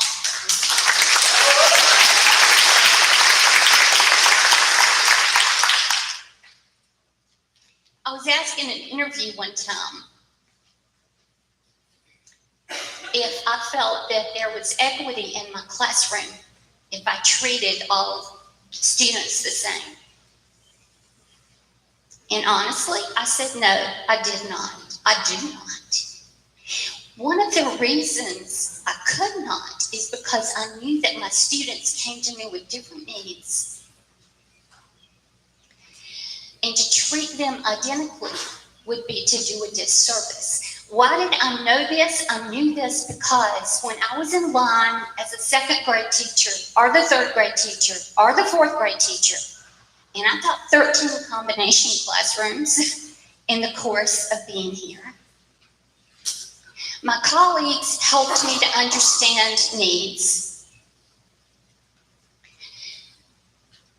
My staff helped me to understand what was going on in the community. And I learned quickly what was going on in families. So I knew who was hungry. I knew who would eat up every mouthful of food that their classmate left on their plate at lunch. And I knew who would get into a fight with his brother on the school bus before he got to school. I learned real quickly that the only way I could have peace in that fourth grade classroom is if I met the school bus and I walked him in and got him all psyched up for the day. I'm not finished yet.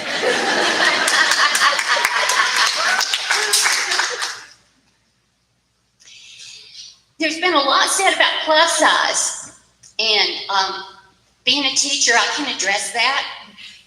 I taught 31 fourth graders one year. I didn't think that it mattered too much, except we couldn't move in the classroom. 31 desks take up too much room. But I was at the end of the hall, and I would shoo them outside and say, you can do your math out here. You go outside and read while we're while I'm working with these kids. I've listened to this faculty this week. They've gone above and beyond what I believe they needed to do.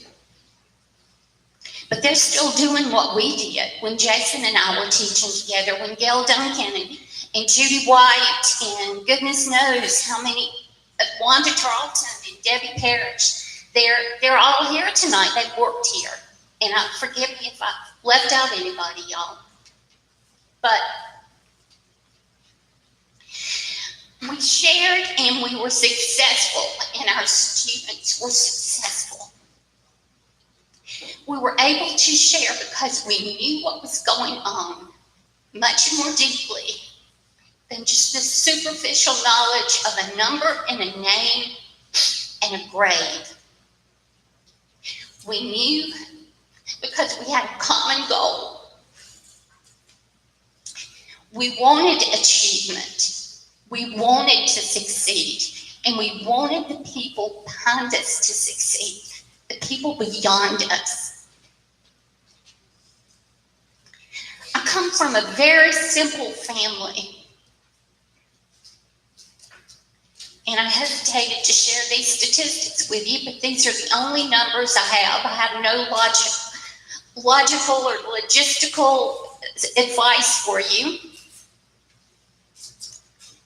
My parents, neither one graduated from college. My dad went through 11 grades here. His mother went through 10 grades in a Pine Hall school. His grandmother attended Pine Hall schools. My parents had 5 children, all 8 years in Pine Hall, 4 years at South Stokes.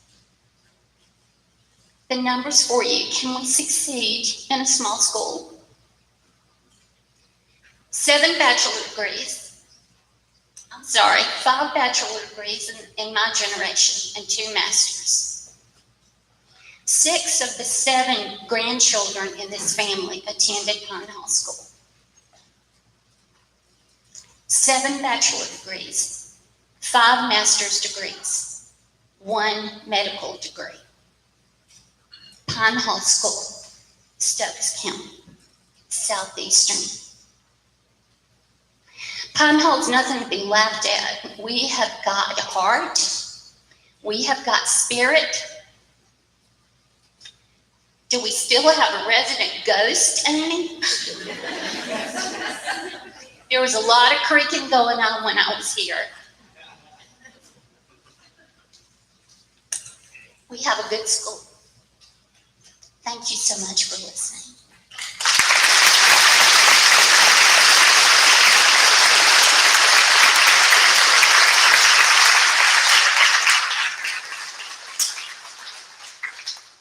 Our next speaker is Brad Heath.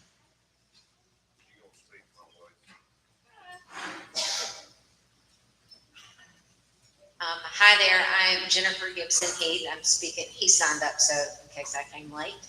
I am a parent and a community member. So I think it's good that you hear both sides of that from me. I grew up pretty much literally right across the road. So I'm about as close as you can get to this school. My father went here, I went here, my daughter went here, and my son is now a 3rd grader at this school. I am one of the fortunate people who was taught by Penny Farmer and Jason Duncan and several other teachers who I could all list out. Thank you.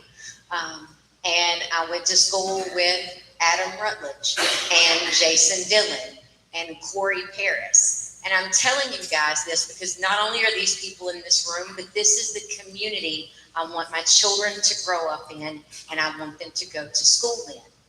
My son went to pre-K at Walnut Cove. I won't say anything bad about the school. I will say that my son has done significantly better at Pine Hall School. He has had teachers that have focused on him. It has been a smaller class size, which I know is determined by some other figure or being. But he doesn't have at Walnut Cove the community that he has at this school. I know that you guys said that you were going to do a frequently asked questions thing that you're going to post. If you could, I don't know if anybody else mentioned it, there was an estimate for the roof for $750,000 roughly.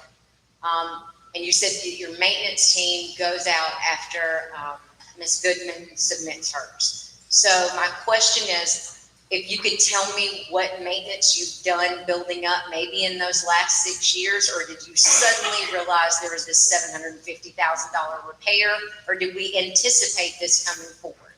We know that there are businesses that are run, and I work at a corporation, and we have a maintenance team, a director of facilities who sort of anticipates when things are about to happen so we can plan for those. I would just like to hear that. If you could put that out there for me, that would be great. Also, I want to thank you guys for being here, for showing up. And I know you guys care about our kids, but understanding that we're very passionate about this. And I say that we're a community, and we say that we are, but the truth is we're all family here. Some of us literally are related, but for the most part, we see each other as family. So we're standing up for our cousins and our loved ones. Thank you.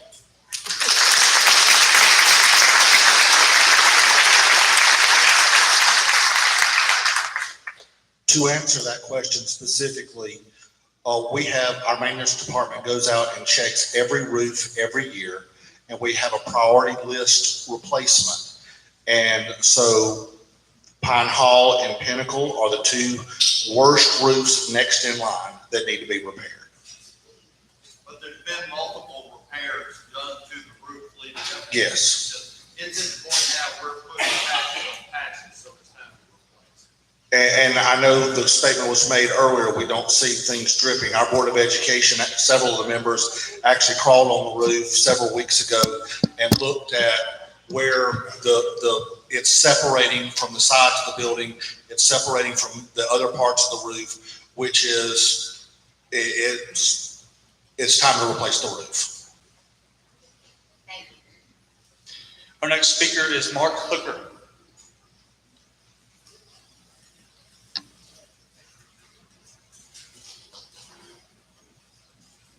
Okay. Move to the next speaker in line, Ashley Bagley.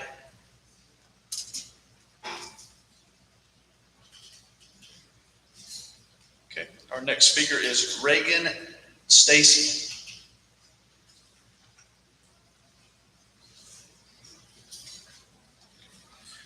Our next, Our next speaker is Jennifer Atkins.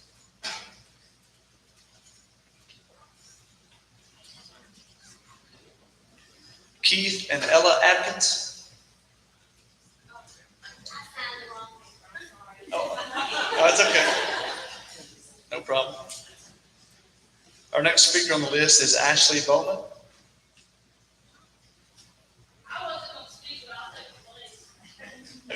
Okay, if you'd like to speak, come on up. Sure.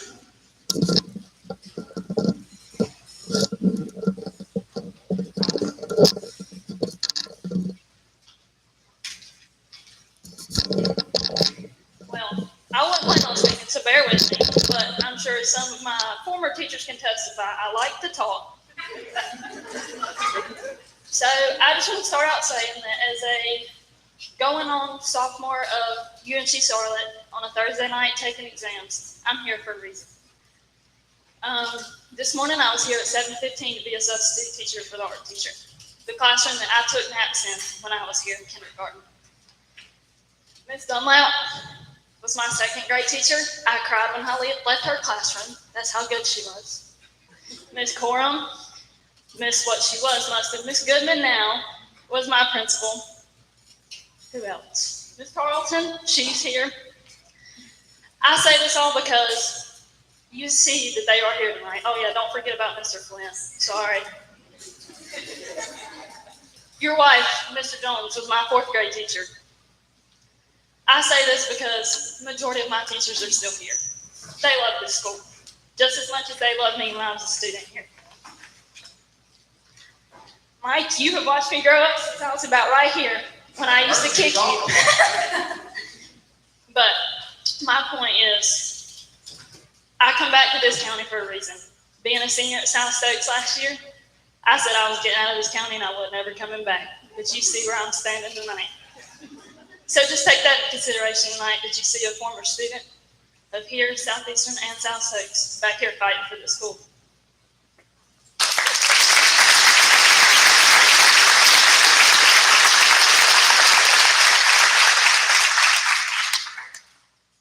Our next speaker is Jerry Brim.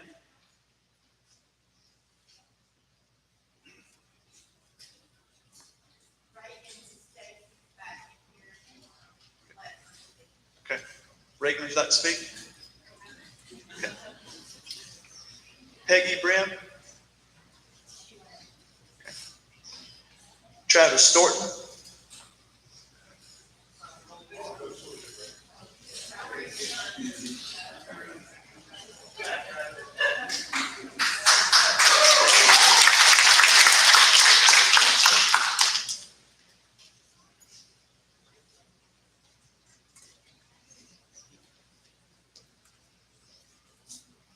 Honestly, I hadn't planned on speaking, but I made it on the list. So there's plenty of things in a county that money gets spent on, right? And we're here today with a lot of community love. Is there not money somewhere else that can come to these schools? Is that the first place we want to wipe clean? So many opportunities come to these students who are here. And it's tough, you know, coming through a school.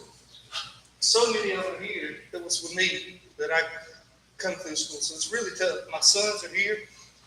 My son will be a fifth grader next year. So I want the school to be here. But a $700,000 roof, really? Is that where we're at? Where'd the estimate come from? And then what is the plan for our kids for the future? Are we going to go to here? Y'all laid out a presentation, but nowhere in the presentation does it give me the information as a parent where my kid may go. And yeah, I have a lot of emotional ties at this school, but that's not what I want to hear. I understand you guys are going to have the decision to make that's going to upset my family, our community. And the plan that we put together right there is not justice for what we're sitting here listening to tonight. I should know when I leave this room somewhat of a plan where you plan on our kids being displaced if we have to. You said that it was based on 100 students, right? That's for this year, right? We're there. So are we concerned? Should I be concerned for my kid that's going to be in fifth grade next year? I didn't hear a definite for me not to be worried about my son next year. So can y'all answer that question for me right now? Do I need to be worried about my son next year being able to attend this school?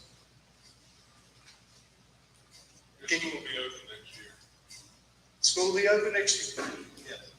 And that's what we're here for tonight. We want to hear some definite answers. You know, I want to know if you do have a plan that it's 2 years from now, as I have other family members still coming through the school, where are they going to go? You know, is it going to have to, they're going to have to go to London? Are they going to have to go to One Cove? I've been to some of those schools. They're no better shape than these. We just was at the math fair. We represented really well at the math fair. 11 schools, right? We had 5 schools there. We were there.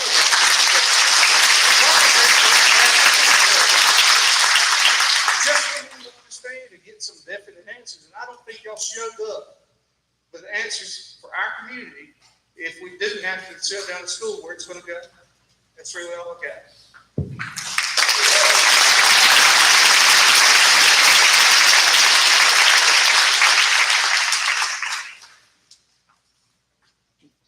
There's one more name on the list that I can't make out. I think the first name is Lynn. Lynn or Luke. I cannot make out the last name. So if there's a Lynn or a Luke in here that would like to speak, please feel free to do so at this time. Did you wait to sign up to speak? Well, real quickly, I do want to say that I know there was some confusion about the list where people said they were signing one list and not the other. I do want to clear that up.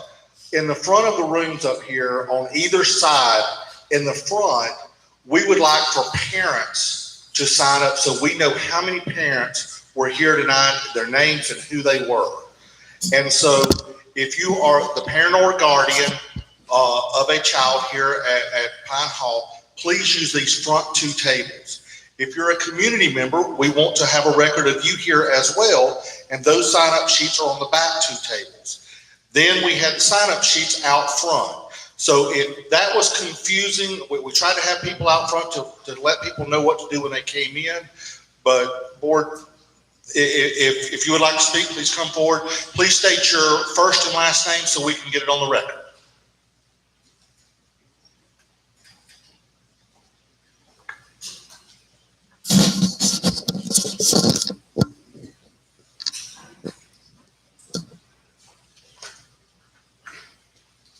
So I'm Baxter Dean, and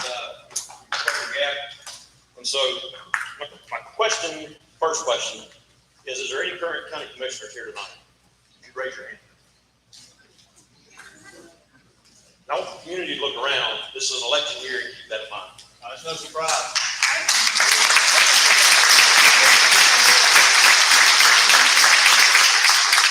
So, second piece of information, public record, $35 million has been received from the county of Stokes since 2006 for lottery funds. So you speak that the school budget for the year is $2.1 million. Is that correct?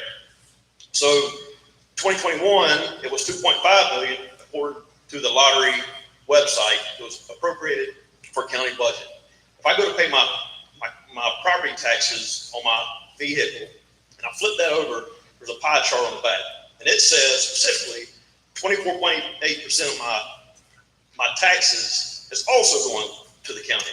So I don't know what that fund is, but there's a huge delta between $2.1 million in lottery funds for the budget, 2.5 specifically to the lottery, and that other 24.8% that's going somewhere in the county. So we're worried about $750,000 for a roof. There's a whole bunch of money missing somewhere.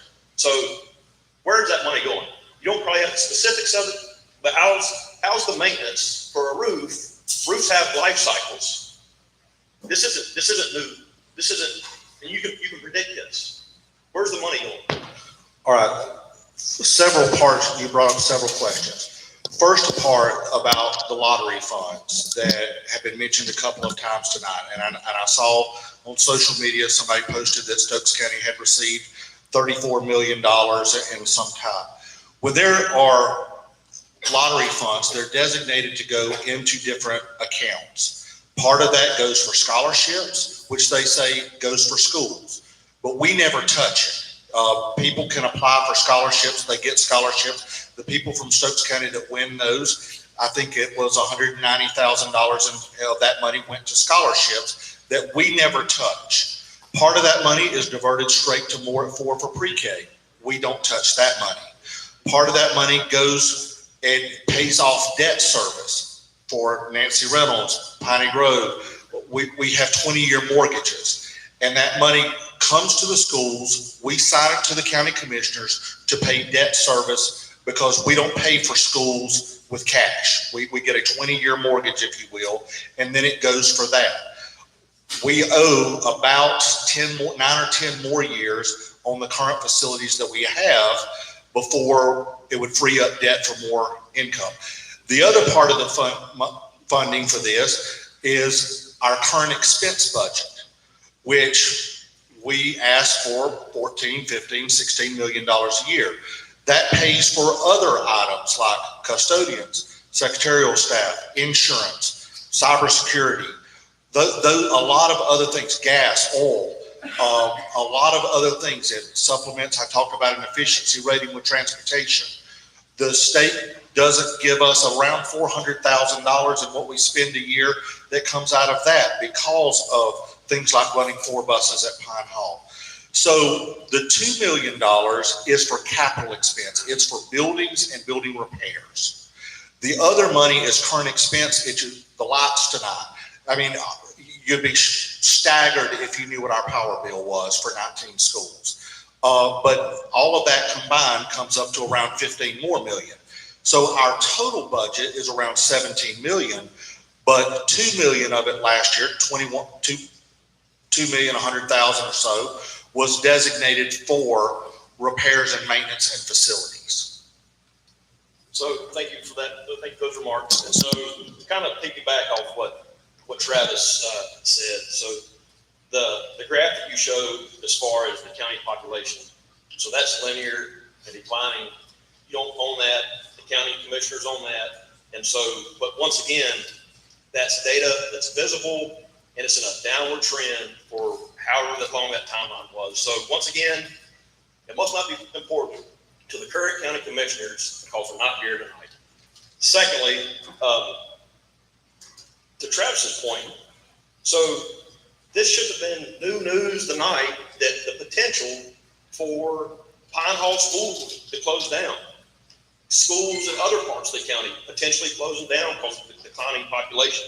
So once again, what is the contingency plans that's in place that if this happens, that you're going to redistribute the children in the school or just the general plan?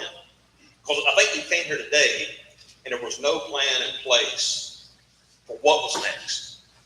That's all.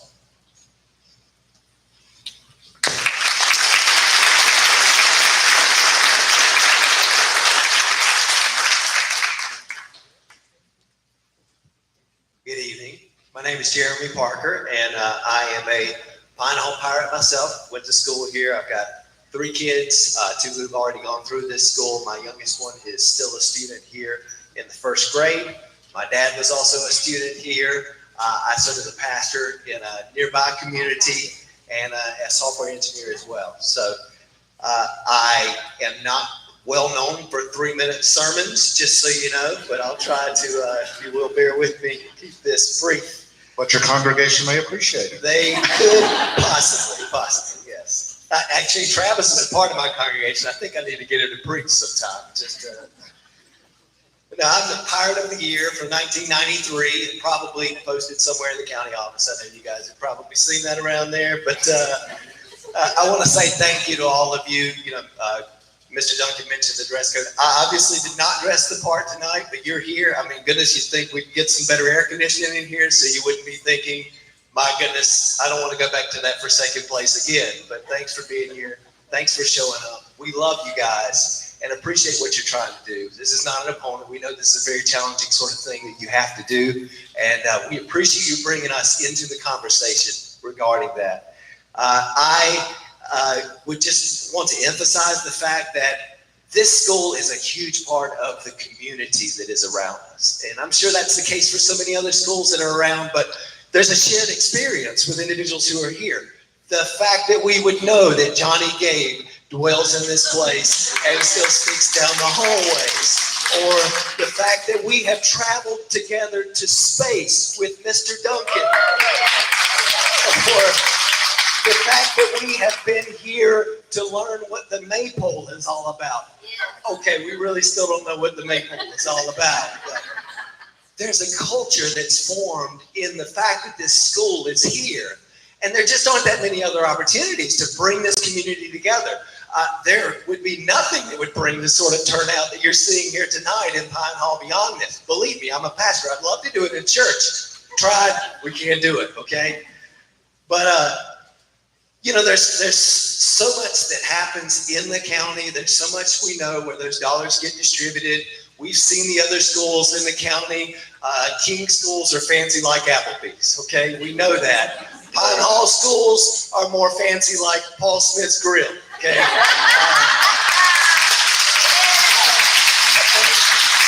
And we know that. We know, like, we're okay working with a little more bare bones because we love the community. We love the people. We're more about the people than we are the building.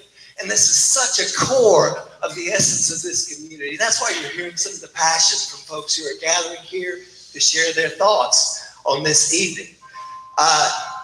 There's a lot of things happening at the national level in our education system to enable individuals to identify the way they want to identify, maybe to identify as a different gender. Listen, we're here to identify as Pine Hall Pirates. We're here to identify as river rats. This is our community. We're here to identify. We would ask you that instead of endorsing, continuing on the pathway of supporting those who are identifying in such ways that would violate God's design, let us identify ways that draw us together as a community. And this is one healthy way we can do that.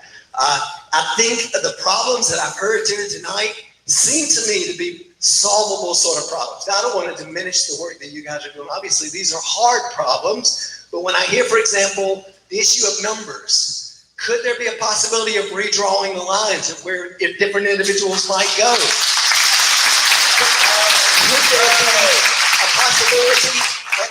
I'm a pastor, so I'm going to use 3 R words here, right? We got redraw. Another could be recruitment. Think of how individuals here could reach out to others and say, hey, if we don't get more students in Pine Hall, this school could close. We could be a groundswell to say to our family members, hey, if you're looking for a school to go to, if you're looking for a place to send those kids to, come to our spot. So recruitment, redraw, reproduce, okay? I can start preaching messages on be fruitful and multiply, okay? Fill the earth and subdue it, because there's opportunity there as well.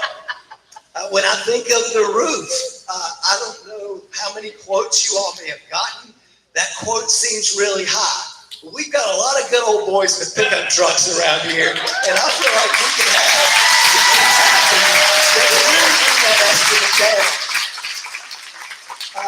and so I would just plead with you to consider taking the problem solver route rather than the school closer route when it comes to keeping this identity in our community. And on top of that, I would like to ask just a few questions. One would be, what's the current plan for students? I know there's not a specific plan, but there's got to be some things you're kind of batting around. What does it look like if the school does close? Where would the students go? Would they be staying together? Would they be kind of separating into different organizations? Do you have a sense of that? A second question would be, what would become of this building? Is this just going to be here to kind of cave in, to dilapidate over time? Would it be sold to another organization? I know you probably don't have the specific plans of that now, but I'm just wondering, have you seen what's happened with other buildings in schools that have closed, just to give us an idea of what's going to happen with kind of this core of our community? And then the last question I would have is, how many companies were consulted for that roof estimate? And was that estimate the lowest of those consultation numbers?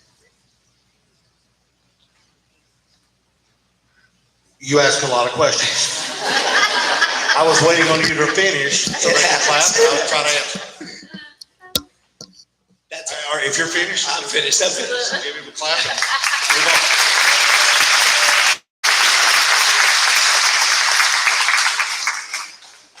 Roof estimates are based off of what we paid for previous roofs, and we look at square footage. So we look at the size of the estimates that we're getting from previous roof companies when we open bids. We see how much per square foot. We measure the square footage and anticipate that for future things. We are not allowed to do a bidding process until we actually have the funds to do that.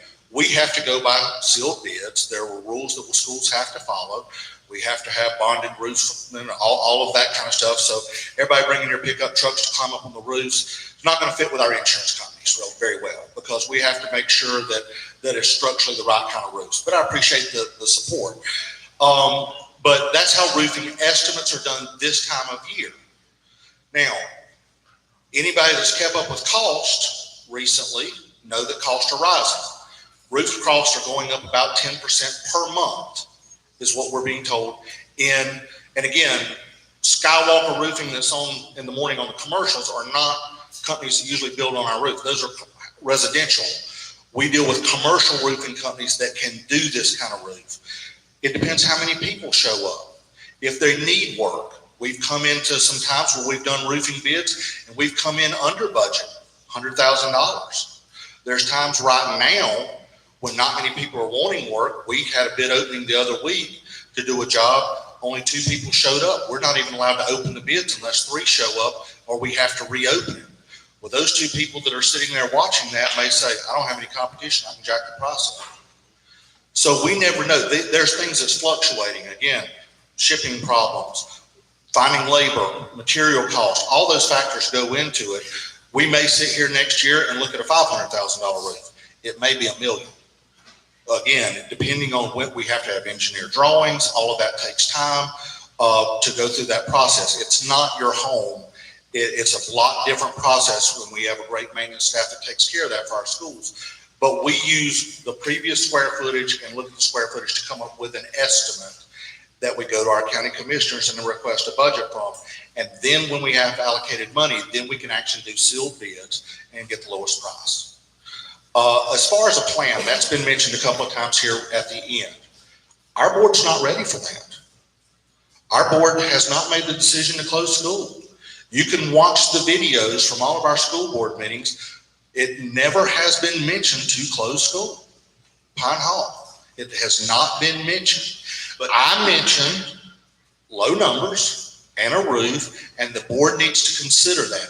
I see that as my job to make sure that they see things coming in the future. Then we came here to listen to community. They want all the information before a decision is made.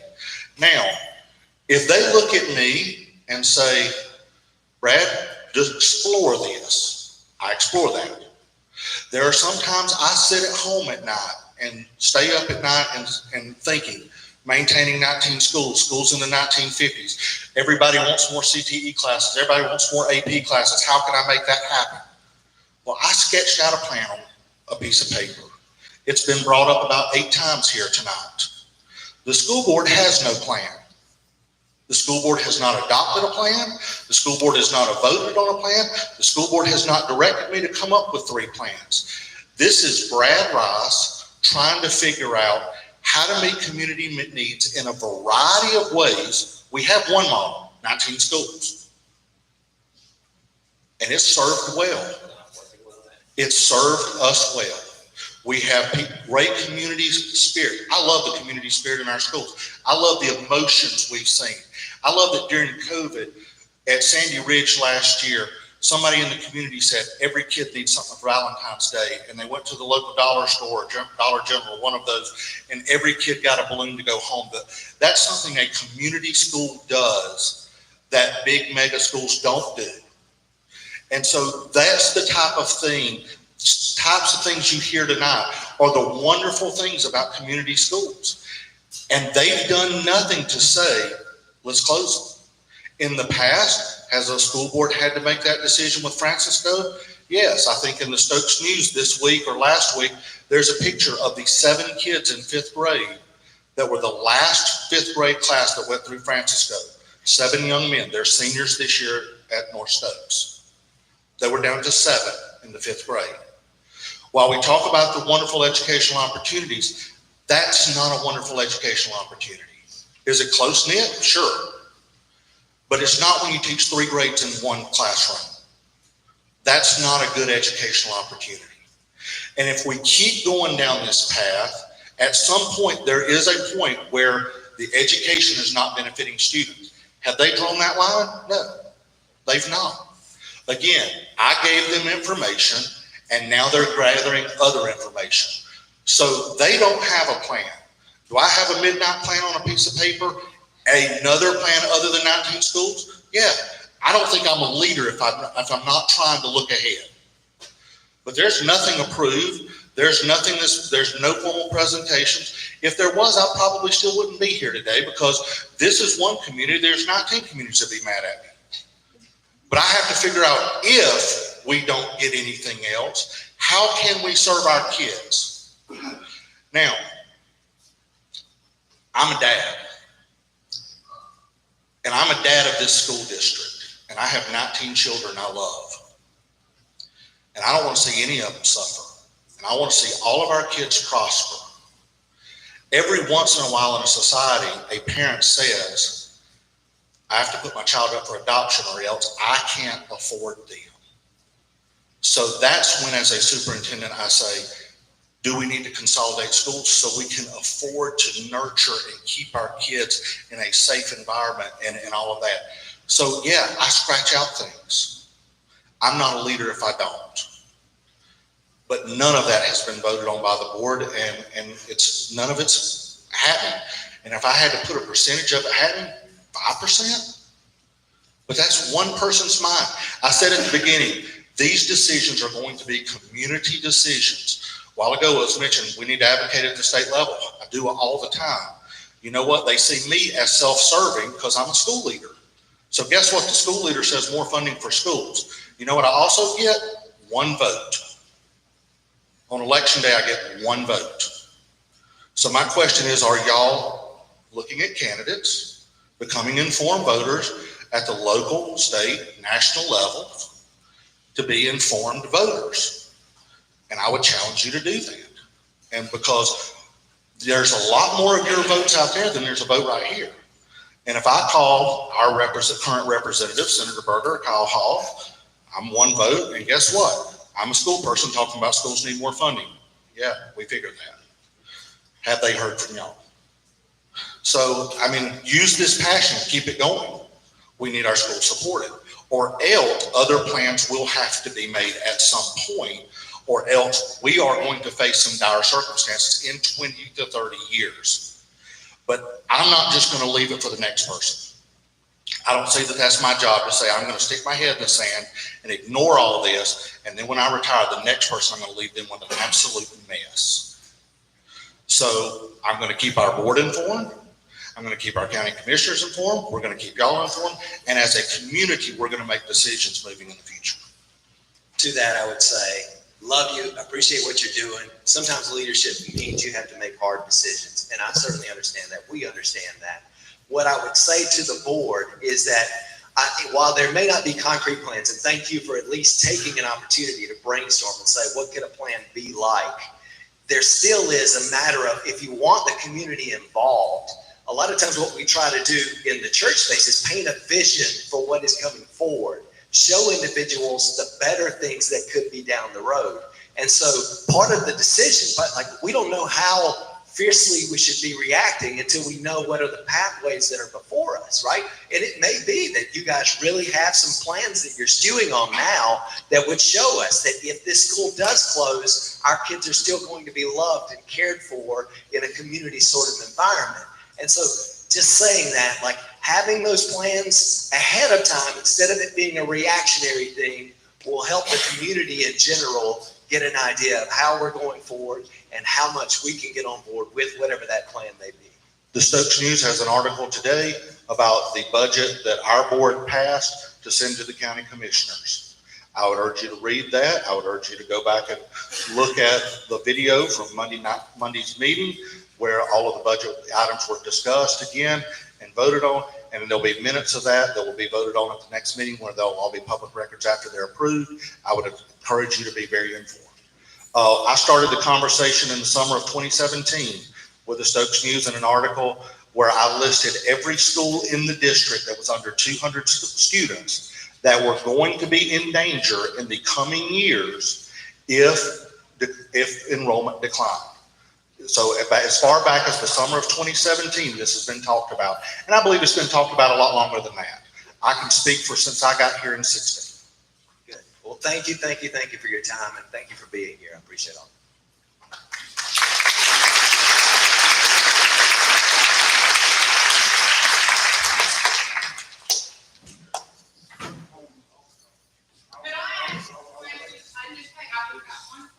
Okay. And I don't need a microphone.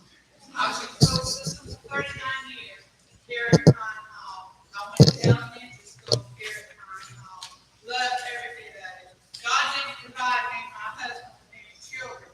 But for 39 years, I had a classroom of my children that I loved. But my question to you guys is, if you lived in Pine Hall area and you had a child or grandchild in the school system, would you not be fighting for it to stay open?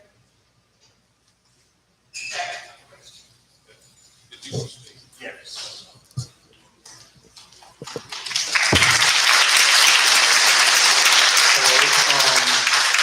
Hello, my name is George Knight, Jr. I grew up here.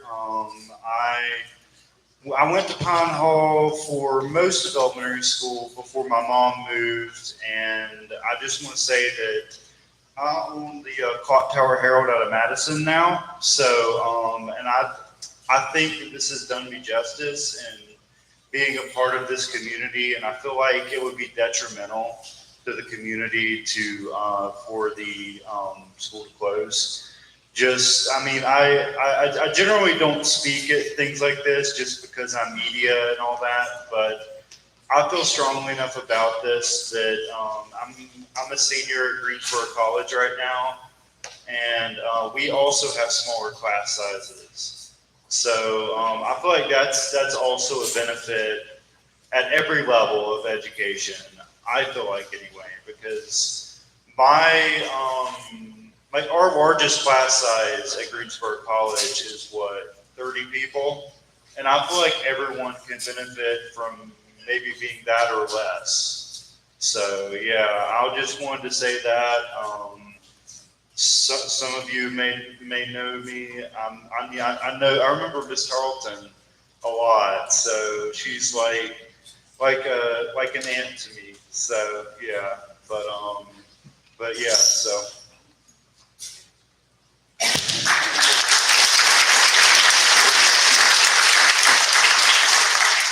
Okay, thank you. And we knew when we came out here tonight that we were going to find a lot of passion for the school and from the community. And I can tell you, you did not disappoint. There is a lot of passion for the school, from the community, and we understand that. And I want to thank Dr. Rice for his leadership, for what he's doing for our schools. This is not an easy decision for any of us, and I can guarantee you one thing: if I took a vote right now, I would have a 5-0 vote to keep the school open for the next year.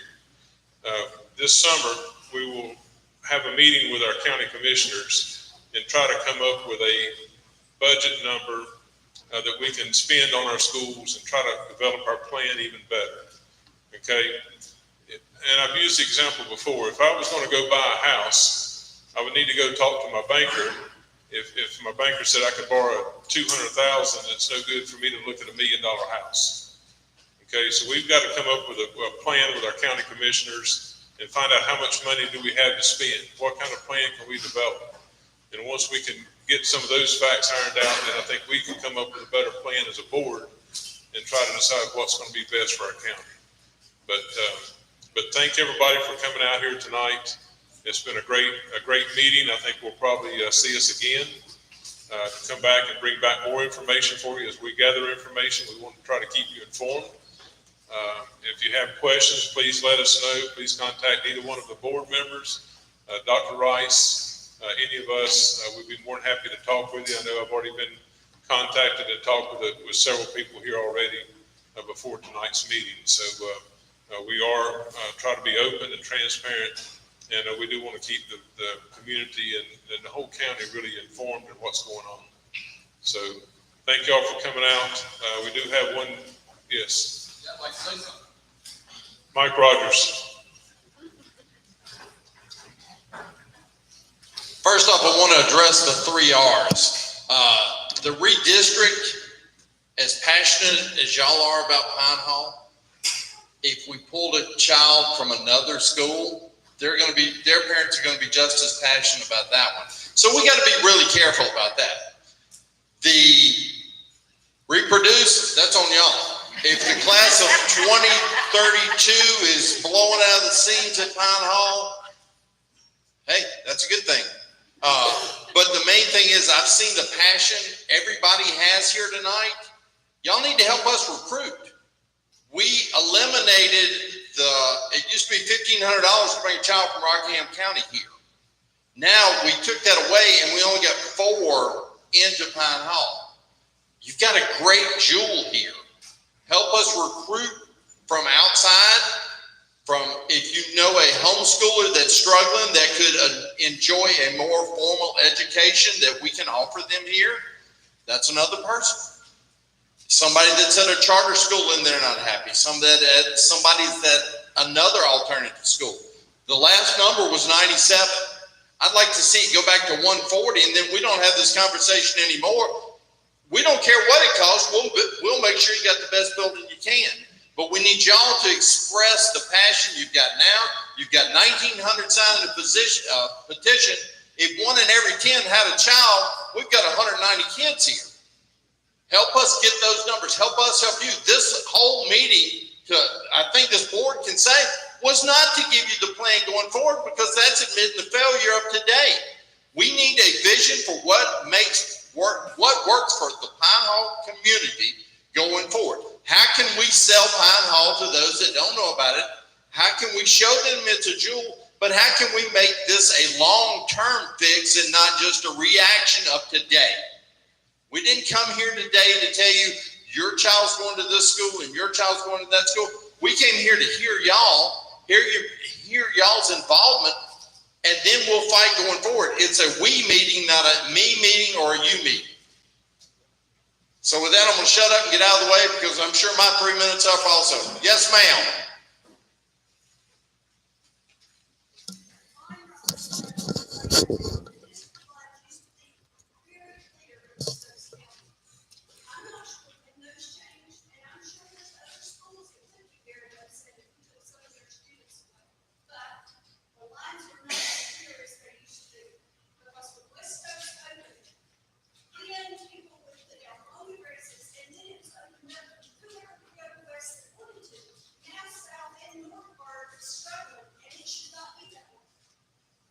Well, and I was on the board in 2010, and we dealt with, there's a moratorium here, you can't go here, you can't go there. And I'll say this, yes, there's a problem transferring, but when I started, there were 7,200 students in Stokes County, and West Stokes was blowing out at the seams. Now they've lost 300, South's lost 200, North's lost 200. It's a Stokes County problem. We've got a great system. Apparently people don't want to make sure everybody knows about it, so they come here. County population I saw on Facebook, and you know, it's got to be factual because somebody posted, we went up 6 people in the last 10 years. So the county's kind of staying stagnant. We're not reproducing like we used to. Be fruitful, multiply. I'm all with you. You know, we want bigger schools. We want full schools. We don't want bigger schools. So with that, I'll turn it over.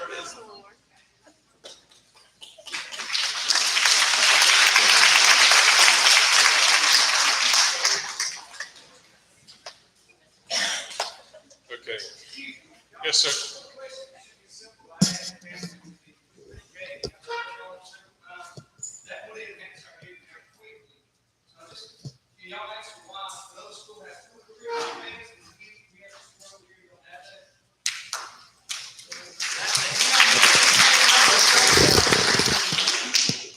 The Partnership for Children is who assigns students in pre-K based on where they live and a lot of factors and income and all of that. Pine Hall had a pre-K. The numbers got down so low that it had to close. Again, when it gets down to it, you have to pay for a teacher and a teacher assistant. The more at 4 and the MC pre-K and all of that pays so much per student. And when the students get down too low, you lose a program.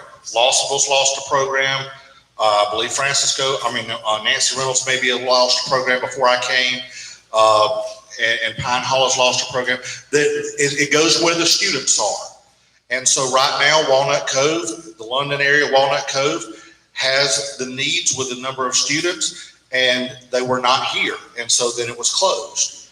And so it was a numbers game. And more at 4 is more restrictive. The Partnership for Children is more restrictive on that than we are. It's a different funding source. Public schools don't actually fund pre-K. That's done through other sources. Yes, ma'am. So I know there's a lot of us that have 3 and 4-year-olds, but we're actually going to look at the pre-K option because we already have kids here and we can't make that commute back and forth. So what are we supposed to do? We're not included in those numbers. Contact the Partnership for Children. Tell them where you live. Tell them where you would like to have a pre-K.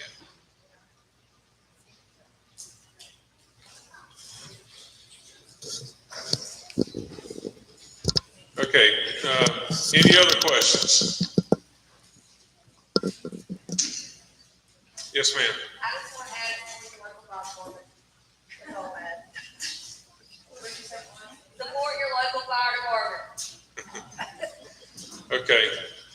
All right, we're going to wrap this up. Thank everybody for coming. It is an official meeting, so I do need a motion to adjourn. Do I have a second? All in favor? Okay, so we are adjourned. Thank y'all for coming. Be safe going home, and it's good to see everybody.